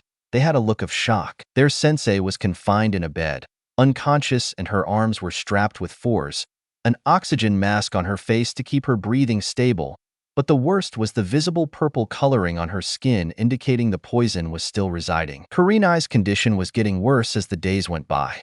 Her condition wasn't stabilizing no matter what kind of medicine, antibiotic, or various medications they tried to use. The poison still didn't leave. Her vitals began to drop sometime and nearly lost her life several times, so a standby doctor had to check on her daily to watch for any sign of vitals dropping. What was worse, the poison was slowly eating away her body. If something didn't change soon, Karina will succumb to the poison and will die a slow, painful, agonizing death. The only hope for her survival was Tsunade Senju, the legendary Sannin. Tsunade has been deemed a Sannin not only for her powerful strength, but her various knowledge with medicine and antidotes against any potion that came within her path. But there was a slight problem. Tsunade had left the village and has never returned in years. In fact, No one knows where she is. Karina's only hope was for Tsunade to return to the Leaf. The two men in dark robes stopped by at a nearby restaurant ordering tea. The two men heard the rumors of the Kyuubi Jinchuriki being captured by Orochimaru, but there was somewhat skeptical, so he ordered them to investigate. It seemed the rumors were true. Well, the rumors appeared to be true. Although, I find it a bit skeptical, especially from what the reports from what happened in Wave, whispered the tall man as he took a sip of his tea. It would appear so, albeit I am a bit bundled by the fact of Naruto's strength and how he would have been captured so lightly by the likes of Orochimaru. The other responded. The two men got up and left the tiny restaurant as they finished gathering information. They were heading out to leave the village when they stopped as two people in front of them. Asuma had his cigarette lit while looking at the two men wearily. I'm guessing you two aren't from here, are you? The figure who was about the same height as Kakashi spoke. It's been a long time, Asuma, Kasumi. His voice sounded. The fact that you know our names must mean you're a shinobi formerly of this village, Asuma said. As Asuma said that, the figure grabbed his straw hat and slowly lifted his head, revealing two red eyes with black tomos. It was the Sharingan. Both Kasumi and Asuma's eyes widened as they knew who he was. Why, you're... Kasumi gasped. Removing the hat so that they could fully see his face, he dropped it on the ground and buttoned open his cloak. Heh, well, what did you know? Asuma said nervously. Itachi Uchiha. Itachi stood there with his Sharingan active, eyeing them like a predator watching his prey. On his forehead was a forehead protector that had the Konoha symbol on it, with a carved, long horizontal scratch across the symbol. Are these friends of yours, Itachi? The tall male next to him questioned as he finally spoke.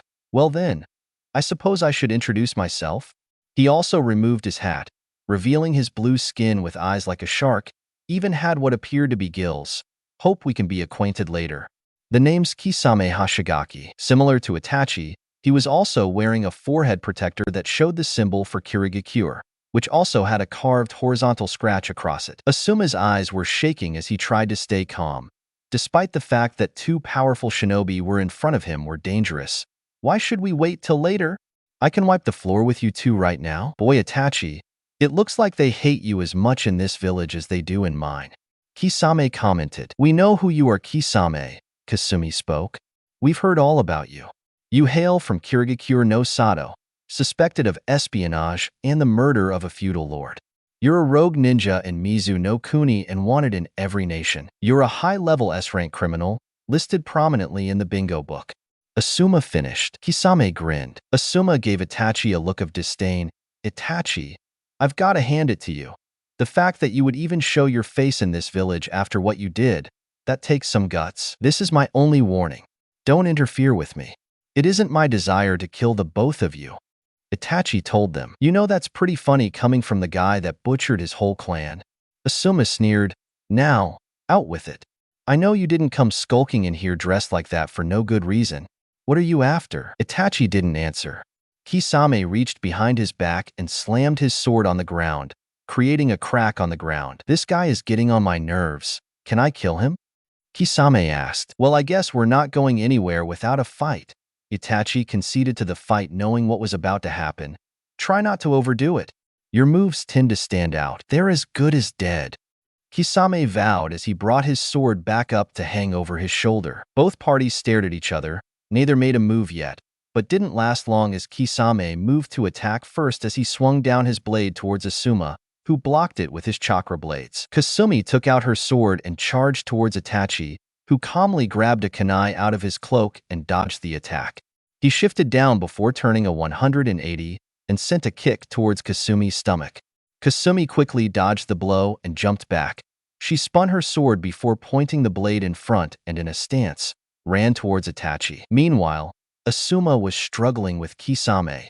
He's bearing down with just the edge of his sword. His strength is unreal. The clothed blade touched his Asuma's arm, making Kisame grin. My massive blade, Samahata.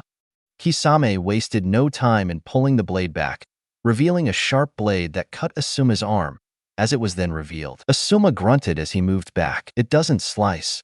It cuts you to ribbons. Kisame revealed. Asuma held his arm in discomfort. It's about time, Kasumi. Huh. Unknown to Kisame, Kasumi sent a clone toward him and was behind him as she readied to stance. Sword style, 8,000 piercing. In the nick of time, Kisame blocked the oncoming attack by Samahata, which blocked the oncoming barrage of attacks. Then, he lifted his leg up and kicked Asuma, who was coming towards him, in the chest. The real Kasumi was fighting Itachi in a standoff. Itachi's face remained neutral whilst Kasumi was slightly huffing. She sent afterimages against the Uchiha but half-dodged all of them. Then she her lightning affinity and created lightning spike at him, which he blocked by using Jinjutsu. As she was disarming herself from the illusion, Itachi was behind her. He swung the kunai towards her, but she quickly dodged the attack, which only cut her hair. While she was fast enough to dodge that, she wasn't fast enough to dodge Itachi's kick. Without any other option, she brought up both arms as the blow sent her flying and out into the river. "Arg," she said as she fell into the water. "Kasumi," Asuma cried. "I wouldn't be looking over there if I were you," Kisame said, drawing Asuma's attention back to him. Kasumi got up and began to crack some of her joints as she was standing in the water. "Damn, that blow hurts like hell. Although, I shouldn't be surprised since I'm fighting a guy who was in the Umbu at an early age." "You live up to your reputation," Itachi said from behind her. However, Kasumi turned. Her eyes narrowed at him. "This is the end of the line. For you, any dash." He lifted his left arm, blocking an oncoming kick. He skirted back as he saw it was Might Guy. Kisame was trying to get Asuma again with his blade, but this time Asuma retaliated with his chakra's blades and strikes himself, aiming for the cheek. Kisame dodged it, or so he thought, as a cut appeared on his cheek. "What?"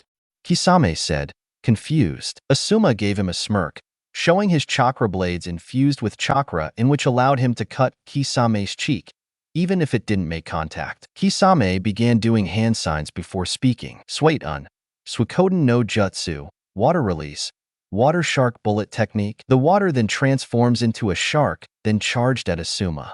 He tried to dodge but was ultimately caught in the attack, which sent him flying towards the trees. Did gave enough time for Kisame to escape and help Itachi deal with the green beast. Kisame swung his blade up and sent it downward towards Guy. Guy disappears in a split second before reappearing behind Kisame and kicking him in the back, sending him landing towards the ground. "All right, you two. It's time to face the wrath of Konoha's youthful beast," Guy said as he did a pose. Kisame got up. "Green beast? Eh? Well, let's put that to the dash." He was then interrupted by Itachi. "Enough, Kisame. We've made too much of a scene. We must leave now before more of them arrive." Kisame groaned. "What a shame. And here I thought we were going to have some fun." He placed the sword back on his back. "You two aren't going anywhere," Asuma interjected. "Not until you tell us why you're here in the leaf. Why we're here aren't of your concerns." Itachi removed kunai, which had tags tied to the bottom. He threw them at the three, causing an explosion of smoke. The three Jonin coughed, and when they opened their eyes, the two men were gone. "Damn it, they escaped," Asuma said. "What could they have been after?" Kasumi questioned. Guy shook his head. "I'm not sure, but we have to report this to Kakashi." In the outskirts, there was a small village, mainly a trading one. We see three people exiting the village. One was a tall man who had long hair tied in which ended to his back, was over 6'3".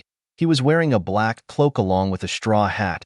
He was eating an apple. The other was a brown-haired girl who was 5'11", wore a similar cloak as the tall man, only with the map. She was holding a map. And the last one was 6 foot tall, had 2 bangs of hair on the sides of his forehead while the rest was tied. He was in the middle. "Yeesh, shorty, just how much more modifications do you need on that sword? Especially since that village almost cost us half of our money if it weren't for a discount." "Be quiet, Norimo. I'm not physically good in swordsmanship like you or Michikatsu-sensei, and besides, I'm more skilled in poison and have a higher stamina than you son of dash." Yakumo halted her sentence and lowered her head down. "Sorry, sensei." Naruto turned to Norimo. "Is it wise to leave the people you took unsupervised? What if they decide to escape?" Norimo just waved his hand dismissively. "You worry too much, Michikuin. They're stuck in a ruined island. Even if they want to escape, unlikely they'll swim back since it's 20 miles away from the mainland." Just then, an owl started flying towards them. Norimo took his hand out, in which the owl landed on. It had a paper in the right leg. He removed it from the owl and gave him a treat. The owl happily took the treat and flew away as Norimo read the paper. What does it say? Yakumo questioned. One of my spies witnessed one of Orochimaru's henchmen in the docks in the Land of Sea. Yakumo tilted her head.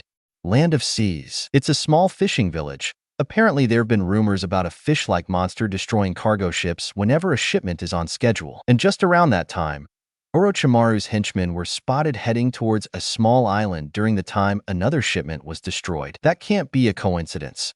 Orochimaru may have something to do with this or this monster. Yakumo turns towards Naruto.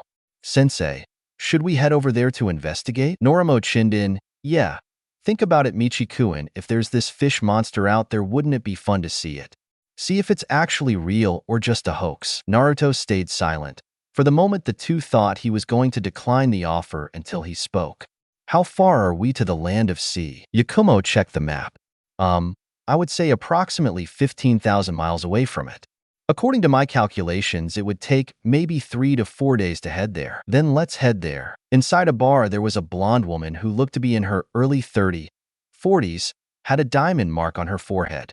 She wears a grass green haori with the kanji, do, cake, gamble on her back inside a red circle, with a gray kimono-style blouse with no sleeves, held by a broad and gray obi pants, and was holding a pig in her hands. Beside her was a young woman with short black hair, wearing a bluish-black kimono with white trimmings, tied by a white obi. The woman was drinking with a few sake bottles beside her. She heard movement in front of her. She looked up to see it was her old teammate, Jiraiya. Tsunade. Jiraiya took a seat.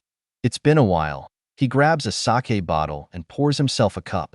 After all these years, you still look gorgeous. Save your flattery, pervert toad. What do you want?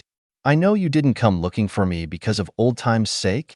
Tsunade gulped her drink before slamming the cup onto the table. I take it you heard about the invasion on Konoha. Yes, though I don't really care about what happened to it. Sensei died. Jiraiya narrowed his eyes towards her. He died protecting the village from Orochimaru. Tsunade nonchalantly poured another glass of sake. What a fool that old monkey was. I mean, what was he thinking? Going against Orochimaru at his age? Jiraiya didn't say anything as Tsunade drank her sake. She places the cup down, then slightly burps. Jiraiya finally spoke. The council has told me to inform you that you have been appointed as the 5th Hokage. Tsunade snorted. I refuse. But nothing. Tsunade glared at Jiraiya. People who become Hokage are fools. I lost the most precious people to that village. That's why I left in the first place. Now why should I return back to that hellhole that took the very most precious people I've cherished away from me? Tsunade glared at Jiraiya, waiting for him to say something, anything to try to change her mind. Minato and Kushina's son. Tsunade's eyes widened. During the invasion in the Leaf, they must have taken Naruto because a witness saw him being taken by 2 people. He grabbed something out of his kimono. Look, I know you don't want to return to the village, but Konoha needs you. If you don't want to do it for your grandfather, Nawaki, Dan, or Sensei, then. He placed the picture in front of Tsunade. It was a picture of Kushina Uzumaki pregnant, and Minato holding his wife's stomach. Then do it for Kushina. Tsunade took the picture and looked at it, shedding a tear which landed on the picture. She wiped the tear mark down her face. Shizen looked at her faster worriedly, then coughed into her hand before looking at Jiraiya. Fine, I'll do it.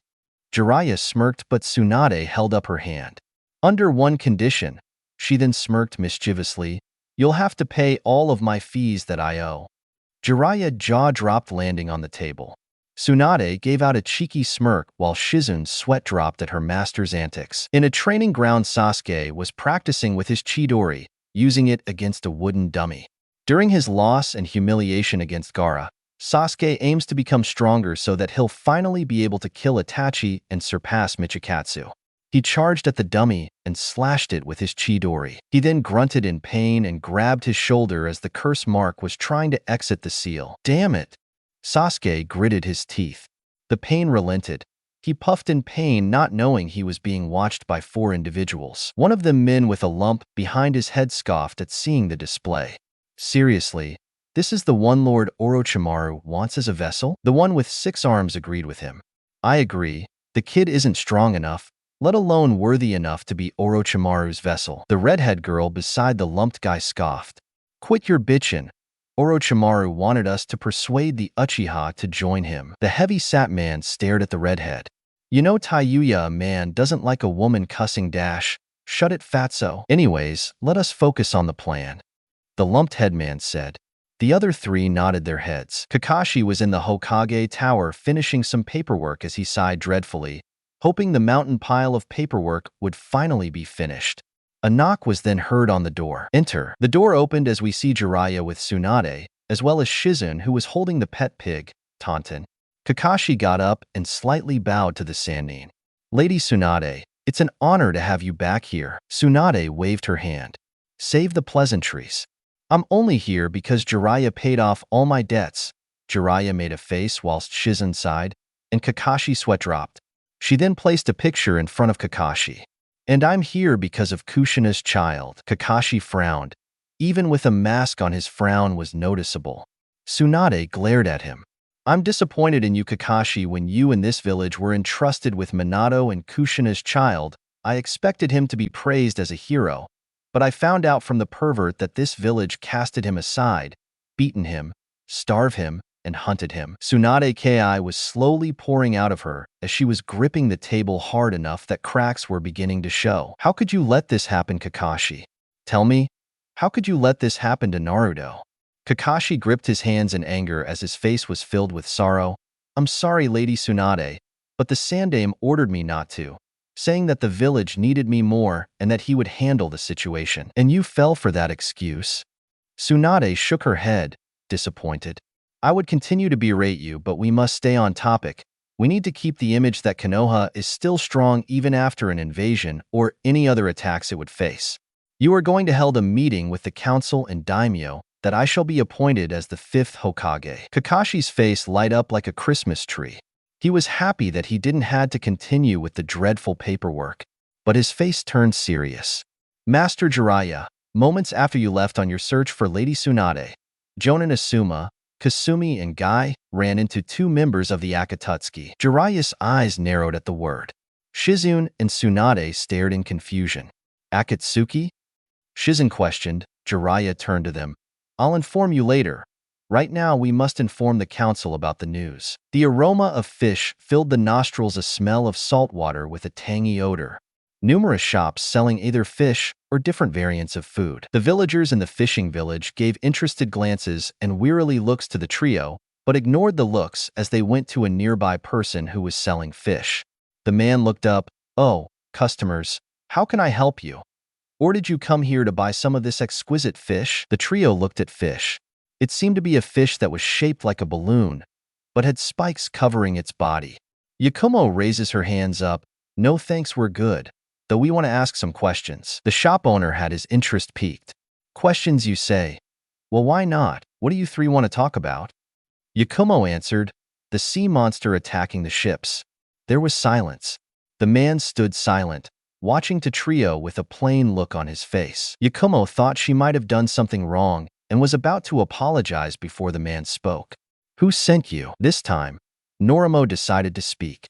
We were sent a letter from the mayor of this town weeks ago, saying they needed help with this sea monster problem, and as Norimo was talking to the shopkeeper, Naruto inspected the area and saw a woman with purple hair with bandages around her fell, holding a crate of food. Ow, ow, ow. The woman muttered in pain as she fell on the ground. She got up and saw that some of the food fell on the floor. Oh no, oh no. She hastily grabbed the food from the ground. As she went to grab an apple, her hand connected with another. She looked up to see a handsome man with a mark, long hair with some red tips and blue eyes. Her face was red. She quickly let go of the apple and took her hand away while she looked away, blushing. I am so sorry. I didn't see you there, she said. Naruto grabbed the apple and placed it back on the crate. It's all right. I saw that you needed help. The woman blushed but realized she had to finish her work. She quickly grabbed the box. I appreciate the help, but I have to get back to work. She quickly grabbed the box and quickly walked away. Naruto slightly saw the people in the area gave her wearily looks. An older man approaches Naruto. Hey pal, for your safety and your companions, I would stay away from her at all costs. Naruto looked at the man, And why should I listen you? The man got closer to him. That girl is a monster, he sneered. She goes back to that makeshift hut of hers and comes back with bandages all over her body. The man was inches from Naruto's face before he stepped back. Heed my warning. Stay away from her. The man walked away. Naruto stood there, then thought about the looks, the old man's warning, and the bandages the woman had. Could this woman? A hand lazily wrapped around Naruto's shoulder. Hey Michikuin, I've got us the information, Norimo said. Naruto responded by slapping his head away from his shoulder. Let's head somewhere. We already drawn enough suspicion as we did. The woman seen from before made her way to her makeshift hut. She places down the food for dinner. As she sits on her chair, her window breaks as a rock was thrown at it. Sounds of children yelling it continued throwing rocks till it subsided. The woman lays on her chair crying, wishing for her nightmare to end. Her dinner now cold and spilled onto the wooden floor. So, with the information we got from the shopkeeper, who is surprisingly also a ship carrier, the sea monster always appeared during scheduled shipments, and after attacking the crew members and destroying the ships it swam back to the Curse Island, never to be seen until it attacks another shipment. None of the people in this village ever go to the Curse Island because they claim that if they go there, they'll never return. Norimo explained. The shopkeeper was also a crewman and witnessed its appearance. It's a green human-like fish, has a fin on its head and elbows. Yakumo said, where is this island located? Norimo pointed to the isolated land. All of the way to the other side. Naruto hummed. We'll set out there for tomorrow. As Naruto began to head towards the nearby hotel, Norimo spoke. By the way, who was the woman you were hitting on? Naruto stopped walking. Could she be your new lover? Norimo? How could you say something like that? You know that sensei already cares for Ami. Yakumo protested in anger. Norimo shrugged. Hey, can you blame me? A man needs their needs. Ever heard of a womany dash? He stopped talking as he saw Naruto slowly removing his blade from his sheath. Whoa. Hey now, I was only kidding. No need to get hostile. He raises his hands up in defense. Naruto placed it back into his sheath and walked away. Can someone explain to me why I'm the person rowing this boat again? Norimo was stuck on rowing the boat, whilst Yakumo was holding a compass and a map, and Naruto sitting watching the ocean. You know why, Norimo? Yakumo answered. Norimo groaned. I was only playing around. You guys sometimes take it too serious, some dash. The water around them shook and began to spin the boat around. They quickly gotten out of the boat as it was sucked into the ocean. Two men appeared behind them. Naruto turned around to see the two men from the Chunin exams. Well, look who we have here, Yoroi said. The brat from the Chunin exams. You're a long way from home, Misumi said. Naruto unsheathed his sword as he began to attack. First form, Dark Moon, Evening Palace, Suki no Kokyu. Yoroi and Misumi dodged the attack. Yakumo charged towards Misumi as Norimo headed towards Yoroi. Misumi sidestepped the oncoming attack. He used chakra to extend his limbs and wrapped his arms around Yakumo. Sorry, little girl, but this fight is for men only. You should dash. Yakumo dispersed into butterflies, startling Misumi. Butterflies scattered around him. Then a cut appeared on his mask. He quickly jumped back to avoid the butterflies. Meanwhile, Yoroi was in a kunai battle with Norimo, was blocking the kunai with swift ease. Norimo lifted his sword high and swung it down, breaking Yoroi's kunai and making a gash to his arm. He hissed in pain as he jumped back. You bastard! Yoroi hissed, causing Norimo to smirk. Misumi was dodging the butterflies but was failing. He had cuts on his face and arm. Thinking it was Genjutsu, he'd done hand signs to remove the illusion but failed. What? How isn't this Genjutsu? I can feel this is an illusion. Before he could figure it out, the illusion, a blade piercing through his shoulder. Misumi yelped in pain. He turned around to see Naruto. He moved the blade slowly, causing him to grunt in pain. I find it suspicious that Orochimaru's henchmen are coincidentally in the land of sea with an unknown creature destroying ships. This creature wouldn't be Orochimaru's doing. Misumi didn't answer, prompting Naruto to move the blade further. Misumi grunted. Before chuckling, he looked at Naruto. Gotcha. A vortex started to appear below them. All five fell into the depths of the water. Yoroi and Misumi managed to escape from them. Normio went over to Yakumo, grabbed her, and placed a barrier around them. Naruto tried to get out, but something grabbed him from behind. He turned his sword around and thrusted it backwards, hitting something. It screamed in pain and released him, but not without sending a powerful punch to his back. Naruto coughed hard, causing him to lose air. His vision was beginning to get blurry, lost all of his air and his consciousness. He saw a figure coming towards him. The figure grabbed his face and placed her mouth over his, resuscitating him. As Naruto's eyes were closing, his final thoughts were that his eyes were playing tricks on him. The person looked familiar and overall. She had purple hair. That's where his final thought before he was succumbed by darkness. Thanks so much for watching. I hope you enjoyed exploring this what if with me. If you did, please consider leaving a like and subscribing for more videos like this. Your support truly makes a difference, and I'd love to hear your thoughts in the comments. Let me know what you'd like to see next. Until next time, take care and stay tuned for more.